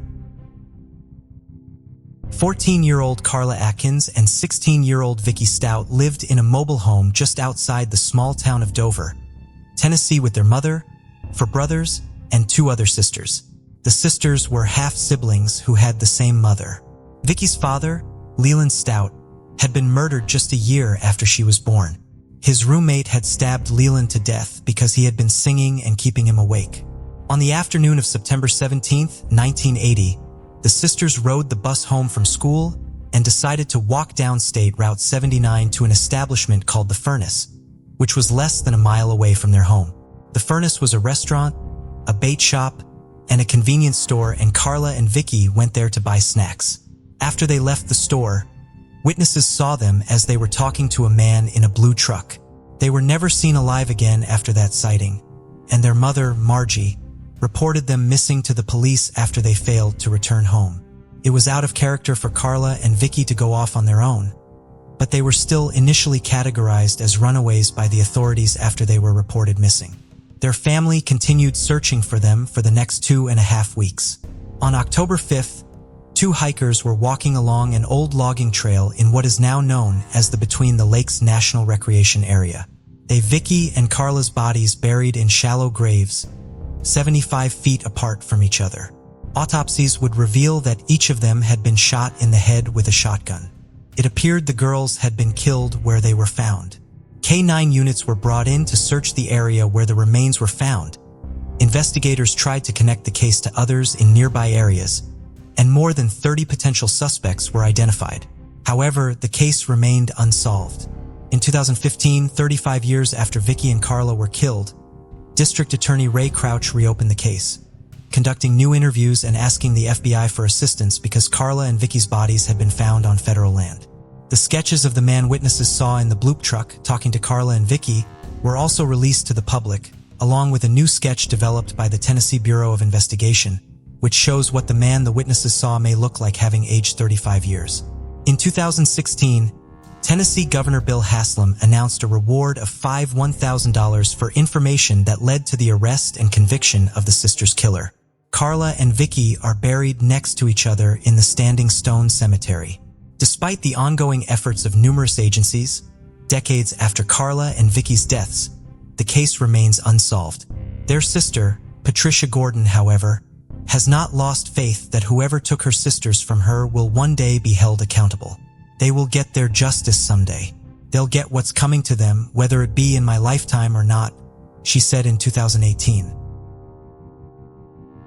For this case, we're in North Oak Cliff, Dallas, Texas. In 2020, James, known as Jamie, and Jennifer Faith lived together after 15 years of marriage. Their story began on a blind date where they talked for hours, amazed by how much they had in common. From that night onward, they were inseparable. Jennifer, who had been married twice before, had a daughter named Amber from her first marriage. Her first husband did not want children, and their relationship ended when she discovered she was pregnant. Jennifer juggled finishing her thesis, graduating, and giving birth to Amber, all in the span of a month. She later married a man named Rick, but that marriage ended quickly as well. When she met Jamie years later, everyone remarked that they seemed like the perfect match. Jamie quickly became completely devoted to both Jennifer and Amber, embracing them as his family. They married in Las Vegas in 2012. Amber loved Jamie like a father and asked him to adopt her and make it official. He was so emotional and he couldn't sign the papers quick enough. Jennifer said that Jamie was the only father Amber ever really knew, having been in her life since she was 8. It seemed everything had fallen into place for the three of them. Friends were so happy for the couple to have finally found each other after so many years of heartbreak for Jennifer and for Jamie, who told his friends he thought he would be single forever. They were a fun couple to be around, always up for doing something social, and loving to host parties. Jennifer was in healthcare administration and Jamie had worked as an executive in the IT department at American Airlines for 7 years. His friends said computers and tech were his thing, going back as far as school, and working his way up to a top career was always on the cards for him. He was a big gamer and sports fan too. Jamie and Jennifer lived a comfortable life and did lots of traveling together. So when US Airways and American Airlines merged and Jamie's job called for him to move, they were happy to do so. The Faith family relocated to Dallas, moving into a nice house on a quiet street, the 1000th block of South Waverly Drive. They always got each other cute gifts and presents, whether there was an occasion or not, and loved any chance for a celebration. For Valentine's that year, Jennifer had bought Jamie a personalized book thanking him for making her life so wonderful. On October 8, 2020, The couple celebrated the 15th year anniversary of their first date, a huge milestone.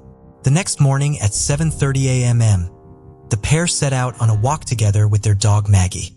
It was light outside, quiet and peaceful. The couple's Ring doorbell picked them up as they left and headed down the street. Without warning, a masked man started approaching them from behind. He pulled out a gun and fired 9 shots in very quick succession, 7 of them hitting Jamie. 3 bullets to his head, 3 to his chest, and 1 to his groin area. Between the shots and Jennifer screaming, people quickly started coming out of their houses. The shooter then turned his attention to Jennifer, knocking her to the floor and duct taping her wrists. He then tried to pull her rings off and even made an attempt to attack Maggie. As Jamie lay on the ground, the man snatched off his wedding ring, got into a small black truck and sped away. The smell of gunpowder filled the air as people stood looking in horror, many of them on the phone to 911. Authorities got there fast, but there was nothing anyone could do. 49-year-old Jamie Faith was dead. Neighbors consoled a distraught Jennifer outside. It was such a shocking and heartbreaking scene. One minute she had been celebrating her 15-year anniversary and walking her dog. The next her husband was shot dead right in front of her and her life in Amber's had been turned upside down. But as upset as Jennifer was, the police had no time to waste and she was swiftly asked to come in and give a statement. For something like this to happen in broad daylight was staggering and no one could draw any conclusions as to who would want Jamie dead. But sadly, police said Jamie's murder was one of many violent crimes in Dallas that year. The city reported more than 200 homicides in 2020 alone. Even though this was the case, it seemed whoever had done this, they were brazen and took a big risk. It all seemed so personal and so intentional. Was it possible that Jamie knew his killer, or was it a robbery that had gone horribly wrong? But he had been shot before anything was taken from him. It seemed that the theft was an afterthought. Why such a brutal killing? Was duct taping Jennifer a potential attempt at an abduction? There were so many layers and so much to unpack. All Jennifer could tell them was that the shooter was male and quite broad, wearing a blue face mask and a dark hoodie. She said he had really dark and piercing eyes too. Another neighbor that had ran out to help confirmed that same description. The only clues that the police had were that the bullets had come from a .45 caliber pistol, and the vehicle that was seen speeding away was a black Nissan Titan with a T sticker on the back. A T they assumed stood for the Texas Rangers, making them think that the killer was at least living in that area.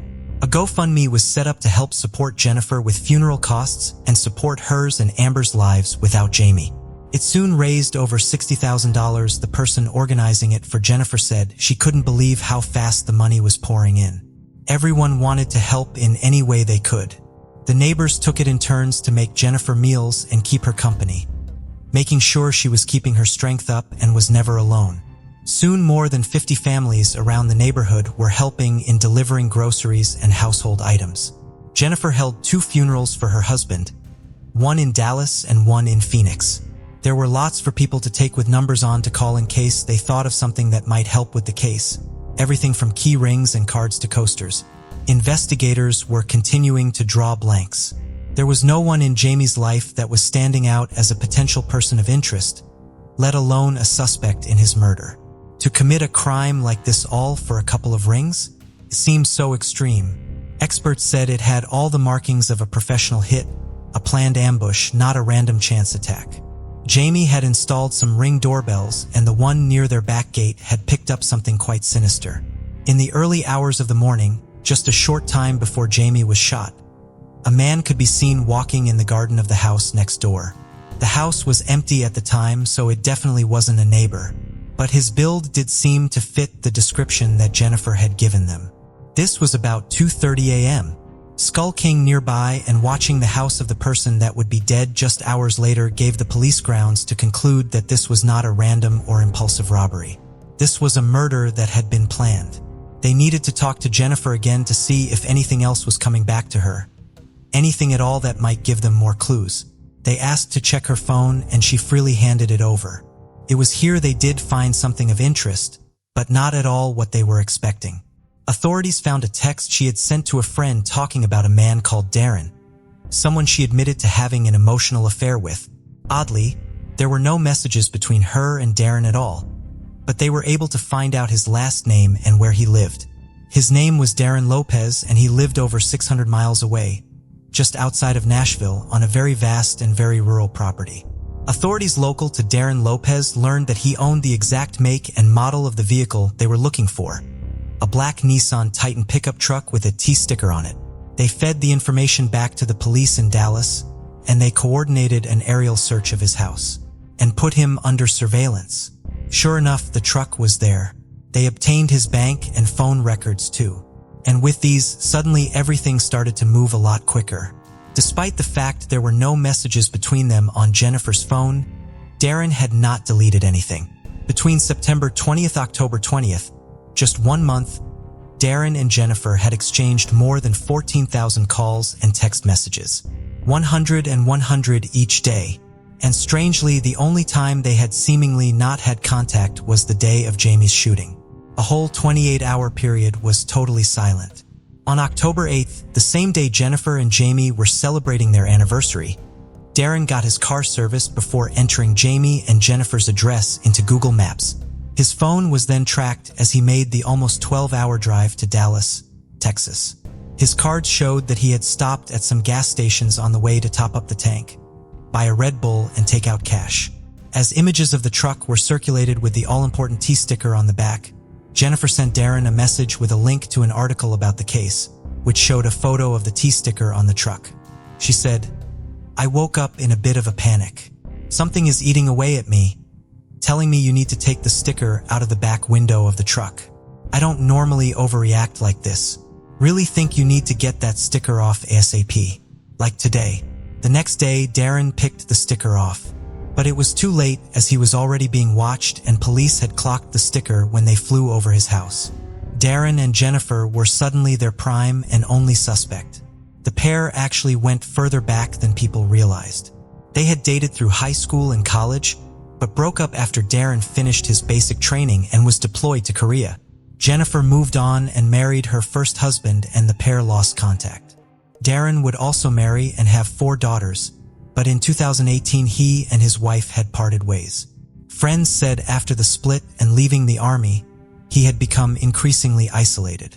While serving, he had suffered a brain injury when a bomb at the side of the road in Iraq went off, killing 19 of his friends.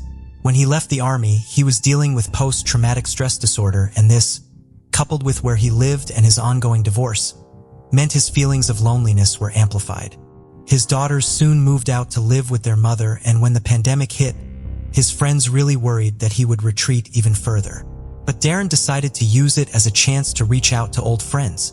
In March 2020, Darren made contact with Jennifer via an email he'd found on LinkedIn 7 months before Jamie was murdered. In his first email, he said he had been following her on social media for a couple of months. He talked about his life, his children, reminisced about their past together, and told them that she unknowingly helped him to get through 20 years in the army. He admitted he had wanted to write to her for a while and said he had been thinking of her a lot over the years. Jennifer replied a few hours later and seemed practically giddy about the email. She said she too had been searching for him. She even knew he had lost his father in 2015. Her email was far longer and more in-depth than Darren's had been, and she was going into immense detail about every part of her life, family, marriages, attaching pictures too. She signed her email off by saying, "I'm certain you weren't expecting a book of response back to you, but once I started typing, I couldn't stop. I really hope you're doing well and you are happy. I have definitely missed you over the years, and there have been so many times I've wanted to talk to you. Thank you for being persistent in looking for me. Love, Jen." Before long, they were having an emotional affair, talking about 5-year plans and how they wanted to be together one day. Jennifer called him her soulmate, but Darren said he was hesitant, and although there were feelings there, he didn't want to break up her marriage. Jennifer told him there was no intimacy between her and Jamie anymore, and Darren said she needed to be honest with him and tell him how she felt. But it still felt like a piece of the puzzle was missing. They continued to look into the emails and recover ones that had been deleted. As they did this, Jennifer, none the wiser, was trying to get hold of the life insurance. In November 2020, she initiated a claim with Metropolitan Life Insurance Company, seeking $629,000, but she found out that until they could rule her out as a suspect, she was unable to withdraw anything. She sent Darren a text message, and the pair seemed confident they would get the money eventually and discussed buying a house together in Tennessee. Jennifer had given Darren a lot of money in gifts since they first started talking, including a new TV and 2 credit cards. Credit cards that she paid off with the $60,000 she received from the GoFundMe. Darren was in big trouble financially. His house was about to be foreclosed on after he had failed to make mortgage payments for several months, and his water had been shut off too. In one email, Jennifer wrote to him, "Here's both of my major CCs. Amex has no limit, and I think the Visa has like $35,000. Please don't hesitate to use them for whatever you need, especially when it's stuff for the girls." As 2021 came around, the police finally felt they had enough to move in and arrest Darren. But before they did, they wanted to see if the pair slipped up anymore. On January 10th, the detectives set up a meeting with Jennifer. Before the meeting, she sent Darren a message and said, "Don't text me Monday. I'm going to factory reset my phone on Sunday night after deleting texts. If asked about you, you are an old friend going through a divorce. We talk every night because I am helping/giving support with the girls, just in case they pulled phone records and ask." The next day, January 11th, 2021, they showed up at Darren's house with handcuffs. He was arrested on a state murder charge and was charged with a federal gun crime. He pleaded not guilty to both and was held on a $1 million bond.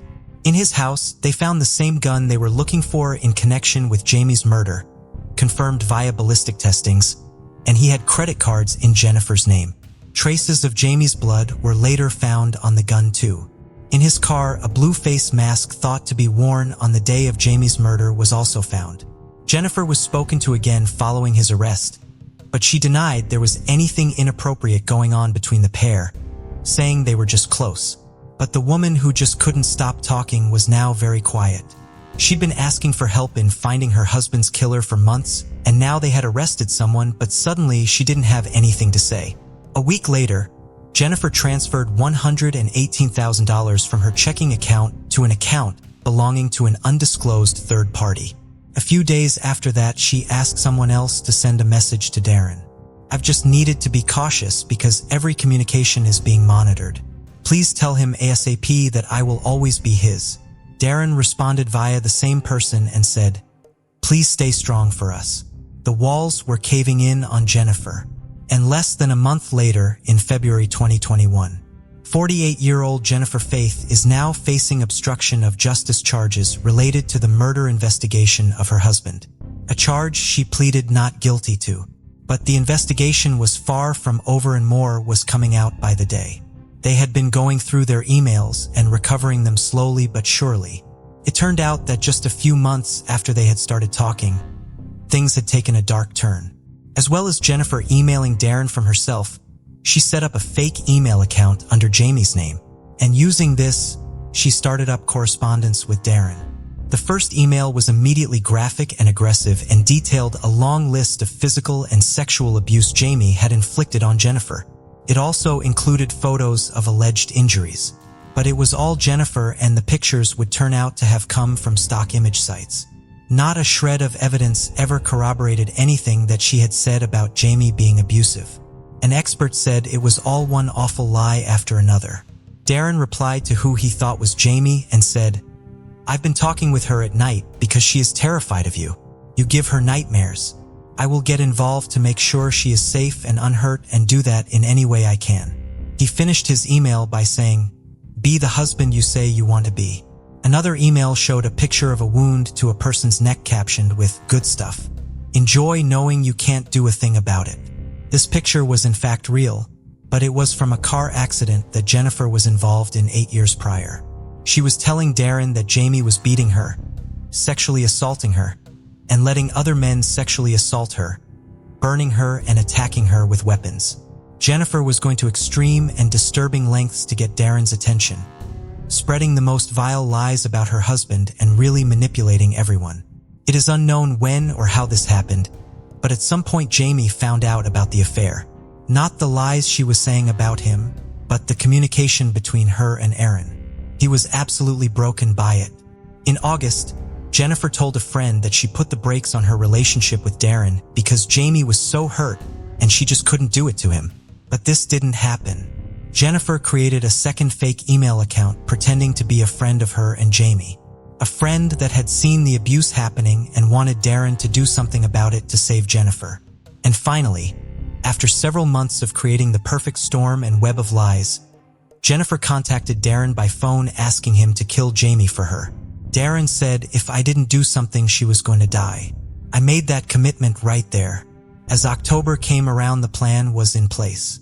Darren made the 10-hour drive ready to make it look like a robbery gone wrong. He snuck into the garden next door and waited for 5 hours until the couple went on their walk. After he shot Jamie, stole his ring and fled, he tossed his wedding ring out the window. The amount the investigation had unraveled was gobsmacking to detectives. Flash forward again to February 2021. Darren was now in prison awaiting trial, and Jennifer was also making her court appearances on the obstruction of justice charge. Jennifer wrote a letter to Darren after she learned that he had heard about the fake email accounts and quite obviously realized, although it justified nothing he had done, he had been duped by her. Just a quick note to say, I never lied to you and I never send you emails from any account but mine is me. There is a ton more I wish I could say but I can't right now, she said in part. Despite the proof that she had created and was the person using the accounts, she still doubled down and stuck to her lies. Darren's lawyer said it took him a further 6 months to convince him that Jennifer had fabricated everything about Jamie. In October that year, 1 year after Jamie had been killed, police issued another charge to Jennifer. New this morning, the Dallas woman whose boyfriend allegedly shot and killed her husband is now charged with orchestrating the murder. A charge of use of interstate commerce in the commission of a murder for hire, an offense that carries a potential death sentence. Knowing the death penalty was on the table if found guilty, and seeing the amount of evidence against her, Jennifer Faith suddenly had a change of mind. She pleaded guilty, and in return prosecutors agreed to drop the obstruction charge and recommended a sentence of life imprisonment. As part of the plea, the prosecution wanted something they felt was very important for Jamie's family and friends. Jennifer had to admit that she was never in any way, shape, or form abused by Jamie. She signed to say and agree that it was completely false. In February 2022, Jennifer Faith was handed a life sentence. The judge called her pure evil and ordered her to pay $6,500 in restitution to Jamie's family and a $250,000 fine. While in prison, though, Jennifer requested that $200,000 from Jamie's assets were transferred to her, something detectives called spineless and showed her true character. This wasn't someone that pleaded guilty because she wanted to admit her part and show remorse. It was because she only had herself and her best interests in mind. Jennifer's second husband Rick also showed up and said as awful as this all was, he was actually not surprised. He called her the most evil person he had ever met. She told him that her first husband had abused her. It was almost identical to what she had told Darren. Rick said the stories he had heard about her first husband were so awful, so violent and so graphic that he said he wanted to kill him. Jennifer enjoyed toying with him and seemed to relish in watching him get angry and upset on her behalf. Again, there was not a shred of evidence to suggest that she had suffered any abuse at the hands of her first husband. Despite Jennifer's plea, Darren was still pleading not guilty, and in July 2023, jury selection for his trial began. His lawyer argued that because Darren believed Jennifer was facing immediate harm when he shot Jamie, this was a use of self-defense that could be considered justified under Texas law. They also argued that because of his post-traumatic stress disorder and his brain injury, he was easily manipulated and taken advantage of by Jennifer. If convicted of first-degree murder at trial, he was facing a sentence range of 5 to 99 years. If found guilty of murder in the second degree, the sentencing range would be 2 to 20 years. There was so much to present to the jury: the texts, the emails, the CCTV, the truck, the gun. Despite how many witnesses would be called, there was really only one person the public and media wanted to hear from: Darren himself. And to their surprise, he opted to testify and share his side. In July 2023, almost 3 years after Jamie was killed, a verdict was reached. Darren Lopez was later sentenced to 62 years in prison. The now 51-year-old said that when he was arrested, he truly believed it was worth it because he had saved Jennifer and Amber's lives from what he thought was a dangerous person. I became her weapon. I understand that. But he added that Jennifer, in his mind, was the true criminal, and he was happy that she was behind bars too. He said he would file an appeal. Prosecutors said there were so many other avenues he could have taken, but that was the option he chose. Everybody did acknowledge, however, that he had shown remorse for killing Jamie and had at least admitted his part. In an interview with Dateline 2020, Darren was asked, "Do you think she ever really loved you?" He shrugged and said, "I don't know." Sources say that Amber moved out of the area with the family dog Maggie and still talks to her mother in prison a couple of times a week. Everybody that donated to the GoFundMe was refunded. As with many cases we cover, there are more questions than answers. What made Jennifer do this? What made her think this was a good idea and the only solution? To go from being in a 15-year relationship with a man she spoke nothing but highly of, to planning his murder just a few months later. To put such a twisted plot in motion, dragging Jamie's name through the mud as she did, and then facilitating his demise. The rate at which this had all escalated is scary. I've not been involved in a case that had more twists and turns than this particular case, said the prosecutor Rick Calvert. It is a case as cruel, cold, and calculated as it is senseless and frankly strange. The one thing that everyone said about Jamie Faith was that he worshipped his wife and adored his daughter Amber. He had the perfect family, the perfect job, and in his eyes the perfect life, and one he had waited a long time for. To have this life snatched away in such frightening circumstances, and never knowing that the woman he thought was his soul mate had orchestrated everything. On July 16, 1973, 21-year-old Conchetta Sarah, known to everyone as Penny, took a day off from her job as a dental assistant to go shopping in New Haven, Connecticut. She borrowed her father's car for the outing, parking it on the 9th level of the Temple Street garage just before 1 p.m. Shortly after, 2 teenagers witnessed Penny running away from a man. They thought she had escaped because they saw the man return to the car moments later, holding something shiny in his hand. Tragically, Penny had not escaped. She had tried to flee up a staircase, but the attacker caught up with her after only a few steps and stabbed her once in the chest. Her body was left curled in the fetal position in the narrow concrete stairwell. Penny was mature beyond her years, shaped in part by difficult circumstances. She lost her mother, Pauline, to cancer in 1963 when she was just 11 years old. Afterward, Penny took on many of her mother's responsibilities to help maintain the household while her father continued running the break center he owned. She cooked meals, decorated the family home, did the shopping, and cared for her beloved younger sister, Rosemary. Penny's father, John Zara, would say in 1984 that Rosemary had been 100% dependent on her older sister, but his friends and family said he too relied on Penny just as much. After John was notified of his daughter's death, he was unable to eat or leave his house for several days. Perhaps because of her maturity, Penny had dated a man who was 7 years her senior.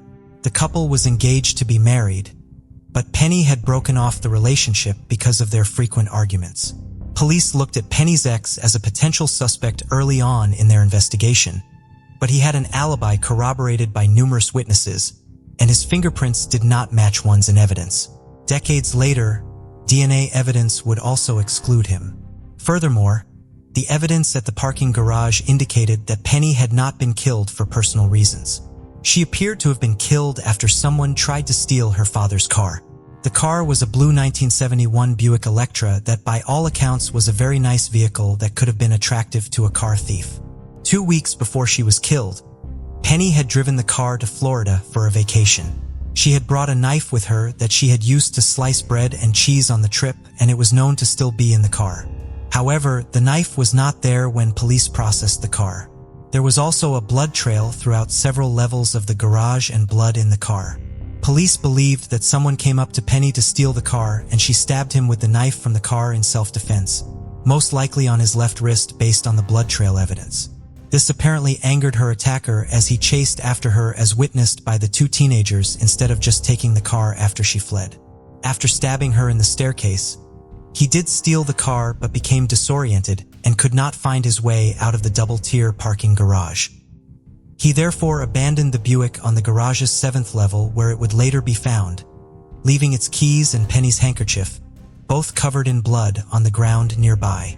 He then left a blood trail on the 6th and 5th levels as he went to retrieve the car he had driven to the garage. Shortly after Penny was seen running for her life, a man believed to be her killer drove up to exit the garage and handed the attendant a bloody parking ticket. The attendant asked the man who appeared to be injured if he needed help, but he said no. The attendant then simply wiped away the blood to see how much the man needed to pay him. He did not take note of the car's license plate as it rapidly drove away after the man paid the parking fee.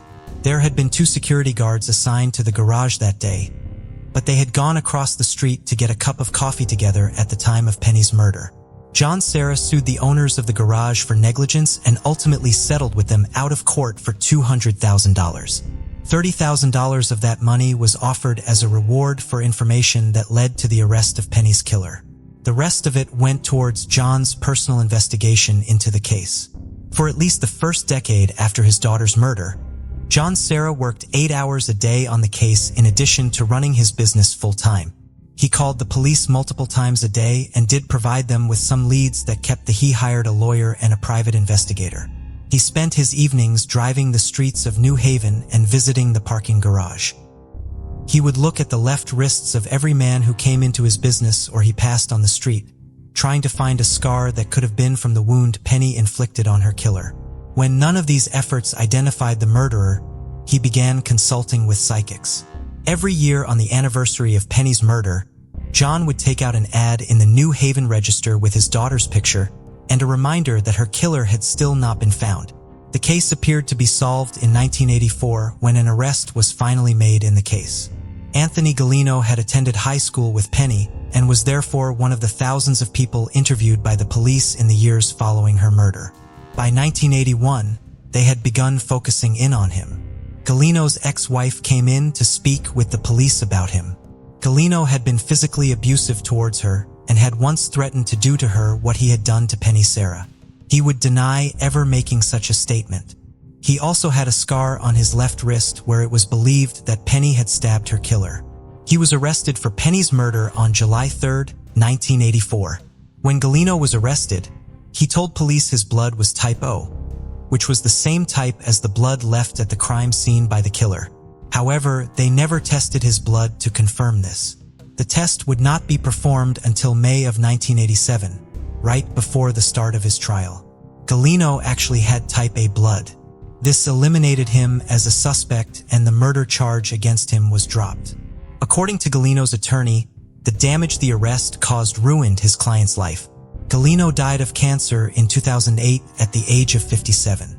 In the 1990s, authorities again thought they had found Penny's killer, an Albanian immigrant who worked in a restaurant Penny frequented and was a patient at the dental office where she worked. 2 of his dental bills had been found in the Serra car, and the lot attendant believed the man who given him the bloody ticket had an accent. On 2 separate occasions a year apart, authorities had applied for warrants to arrest him, but each time the judge refused to sign them due to a lack of evidence. Despite his years of fighting for justice for his daughter, John Serra would not live to see her killer arrested. He passed away in 1998 at the age of 74. Even as he was dying, he continued to advocate for Penny. He called Dr. Henry Lee, the forensic scientist who had been doing work on Penny's case from his hospital bed, begging him not to forget about Penny after he was gone. At the time of that final conversation, Dr. Lee did have a strong possible suspect, but he was unable to tell John Serra about him. A bloody, unidentified fingerprint had been found on a box of tissues inside the car Penny had been driving on the day of her murder. Police had never been able to find a match to it until 1997. That year, a new search was run and finally identified it. It was the right thumbprint of a man named Edward Grant of Waterbury, Connecticut. Grant's fingerprints had not been in any criminal database until 1994, when he was arrested for domestic violence against his then-fiancée. However, authorities did not want to arrest Grant based just on one fingerprint, so further forensic tests were performed. In addition to the fingerprint, the other main piece of evidence in the case that had been preserved was Penny's handkerchief, which was found near the car. It was blood from Penny and from an unknown male, presumably her killer, who was believed to have been injured by Penny. The DNA from the blood on the handkerchief was a match to Grant's DNA. In addition, chemical analysis of paint chips found the Buick tied them to the auto body shop Grant had owned at the time of Penny's murder. On June 24, 1999, less than 8 months after the death of John Serra and almost 26 years after the murder of Penny Serra, 56-year-old Edward Grant was arrested for the crime. Grant maintained his innocence and claimed that he had been in Vermont on July 16, 1973. He did also acknowledge in court documents that he was involved in a Jeep accident in 1964 while serving in the Connecticut National Guard, and that he sustained a serious head injury that required the placement of 4 metal plates in his skull. Following this injury, he suffered from memory lapses and mood swings.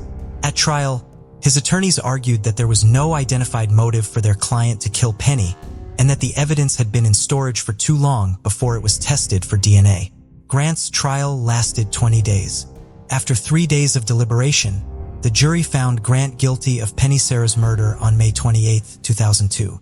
Rosemary Serra was in the courtroom when the verdict was read and wept when she heard it. "After this many years, my family can finally rest in peace. My father had faith in the system, and now I can too," she said as she left the courthouse. Grant was sentenced to 20 years to life in prison.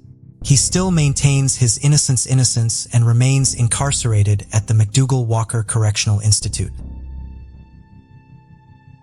34-year-old Freddy Farah was a loving husband to his wife Nadia and doting father to his son and 3 daughters. He owned the Grand Park food store on Kings Road in Jacksonville, Florida, and was working there on May 22, 1974.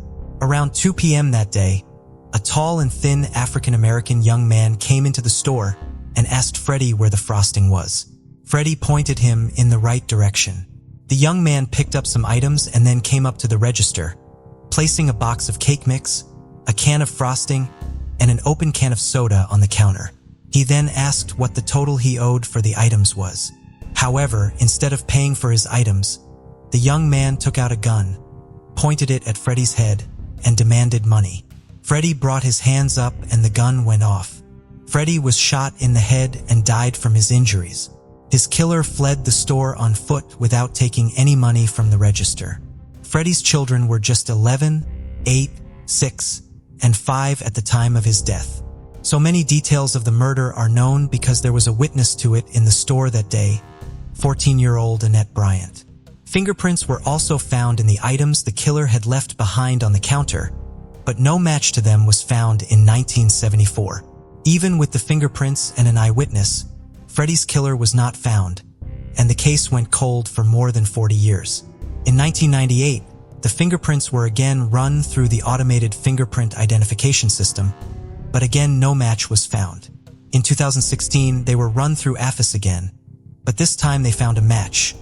2 fingerprints found on the can of frosting, 1 fingerprint from the box of cake mix, and a palm print on the can of soda all belonged to a 59-year-old named Johnny Miller. Miller had been just 17 years old at the time of Freddy's murder. Sometime after it occurred, he had moved to New Orleans, where he had gone on to be a popular street performer in the French Quarter known as Uncle Louis. His prints were on file as a result of a number of arrests for minor offenses. Before speaking with Miller, investigators re-interviewed Annette Bryant, who was then Annette Bryant Williams, to make sure she remembered what she had seen that day in 1974 well enough to still testify. She still remembered the crime in great detail. Detectives traveled to New Orleans to interview Miller, who denied any involvement in Freddy's murder and could not recall ever going into his store. Still, he was arrested on May 16, 2017 and sent back to Florida on July 26. He received support from New Orleans locals and tourists from around the world who had met him in the French Quarter. They raised $6,000 to help with his legal fees. On August 15th, a grand jury in Duval County indicted him on 1 count of first-degree murder. A deposition of Annette Bryant Williams was scheduled for January 18, 2018 as a part of the preparations for Miller's trial. Unfortunately, she passed away unexpectedly in December of 2017 at the age of 58. Without Annette, the case against Miller almost completely fell apart. Prosecutors could still present the fingerprint evidence, but only Annette's testimony could have tied the items left on the counter to the person who killed Freddy.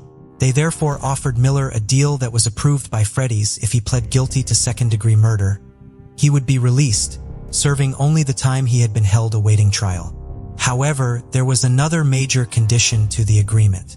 Miller would have to meet with the Farah family and truthfully answer all of the questions they had about the crime. Miller met with the family on April 20th, 2018. He told them that he actually knew Freddy fairly well because he visited his store regularly, sometimes multiple times a day. He told them stories about how friendly Freddy had been and how he would let kids who came in to buy snacks have the items they wanted even if they did not have quite enough money to pay for them. He claimed that on the day of the murder, he had simply found the gun somewhere and wanted to show it to Freddy. When he got to the counter, he had a sudden urge to rob the store. The gun went off accidentally when Freddy tried to swat it away. After running away in a panic, he had thrown the gun onto a train car. Miller answered all of the questions the family asked him. The Farah family was convinced by some of the details Miller provided that he was telling them the truth. He also apologized to them dozens of times during the meeting, and the family ultimately decided to accept his apology.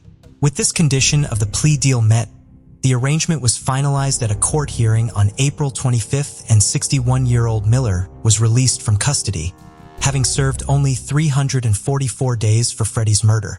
He returned to New Orleans and to performing as Uncle Louie and remains a beloved member of the community there. While the short jail sentence is not what the Farah family had been hoping for, they are grateful to finally have answers to the questions that have bothered them for more than 4 decades. Am I upset that he is not spending time? I'd rather him answer my questions and give me the answers that I have been looking for all my life than to have him sitting in jail without anything, Freddy's son Bobby told the Florida Times-Union. That being said, Bobby will not tolerate Miller going back on the plea deal. Should Miller ever recant his confession, Bobby Farah has vowed to travel to New Orleans and follow Miller around the French Quarter as he tries to work with a sign reading "This man killed my father." On May 20th, 1987, 2 truckers were driving out of Columbia, South Carolina on Highway 378. As they passed through the town of Hopkins, they spotted what appeared to be a body in a ditch along the side of the highway, approximately a quarter of a mile down the road from the entrance to the McIntyre Joint National Guard base. They immediately notified the authorities. When police arrived, they found what would later be described as very gruesome scene. The body was of a woman who had been shot in the face with a shotgun at close range. She appeared to have been killed at the location where she was found. Her untied shoes were found nearby. She did not have any identification with her, but she was eventually identified as 34-year-old Patricia Green. Patricia was a mother of 3 who lived in downtown Columbia with her children as well as her sister. Police had no leads in the case, and it almost immediately went cold. Evidence from the scene was collected and preserved. The investigator initially assigned to Patricia's case was Bill Simpson of the Richland County Sheriff's Department. At the time he was assigned the case, he had just notified the department that he would be leaving it for another position elsewhere. While he only worked on Patricia's case for a brief time, he would remain haunted by it for the next 3 decades. In 1997, the Richland County Sheriff's Department formed a cold case unit to look into old cases that had never been solved. By the beginning of 2017, they had solved 10 such cases. Jeff Fuller was a member of the unit. He had worked violent crimes with the Sheriff's Department early in his career, leaving the department in 1988 to join the State Law Enforcement Division. After his retirement from his position there, he returned to the Sheriff's Department to join the Cold Case Unit. In February of 2017, Bill Simpson called Jeff Fuller to ask for the unit to look into Patricia's case. Despite the fact that the case was almost 30 years old, Bill was still bothered by the fact that it had never been solved and haunted by its gruesome details. Jeff Fuller agreed to take the case on, and within just a few weeks, it would become the 11th case closed by the Cold Case Unit. DNA evidence was not widely used by the police at the time of Patricia's murder. In 2017, the preserved evidence from the case was re-examined in hopes that DNA could be found on it and identify a suspect. DNA was found on some of Patricia's clothing, and when it was run through a criminal database, there was a match: 53-year-old Philip Johnson. Johnson was already serving 4 life sentences at the Kirkland Correctional Institution. In 1988, he had been arrested for, and later convicted of, the murder of 4 women in Sumter County. Patricia Green's murder had occurred right in the middle of his spree. 2 of the women had been killed before her, and the other 2 were killed after her murder. The 4 murders Johnson was in prison for had all occurred within the same area. Patricia's murder hadn't been connected with these cases because it occurred far outside that area in the next county over. Investigators from Richland County went to Kirkland to speak with Johnson, who confessed to the crime even before he was told that DNA evidence had been found and implicated him in the crime. He was able to provide details about the murder that only Patricia's killer would have known. When he was asked what the motive for the murder had been, he said that there hadn't been one. He had been on a killing spree, and to him, Patricia Green had just been another person whose life he could take. The solving of the case was announced by Richland County Sheriff Leon Lott at a press conference on March 8, 2017. Patricia's family was notified before the announcement was made, and while they are relieved to finally have closure, they opted not to speak publicly about the case. Thank you for joining us on this journey into the depths of unsolved mysteries. Cold cases not only challenge our understanding of the past, but also ignite our curiosity and determination for answers. Remember to subscribe to stay updated on our latest investigations. And if you have any information regarding the cases we've covered, don't hesitate to reach out. Together, we can shed light on the shadows of the past and bring closure to those who seek it. Until next time, stay vigilant, stay curious, and never stop seeking the truth.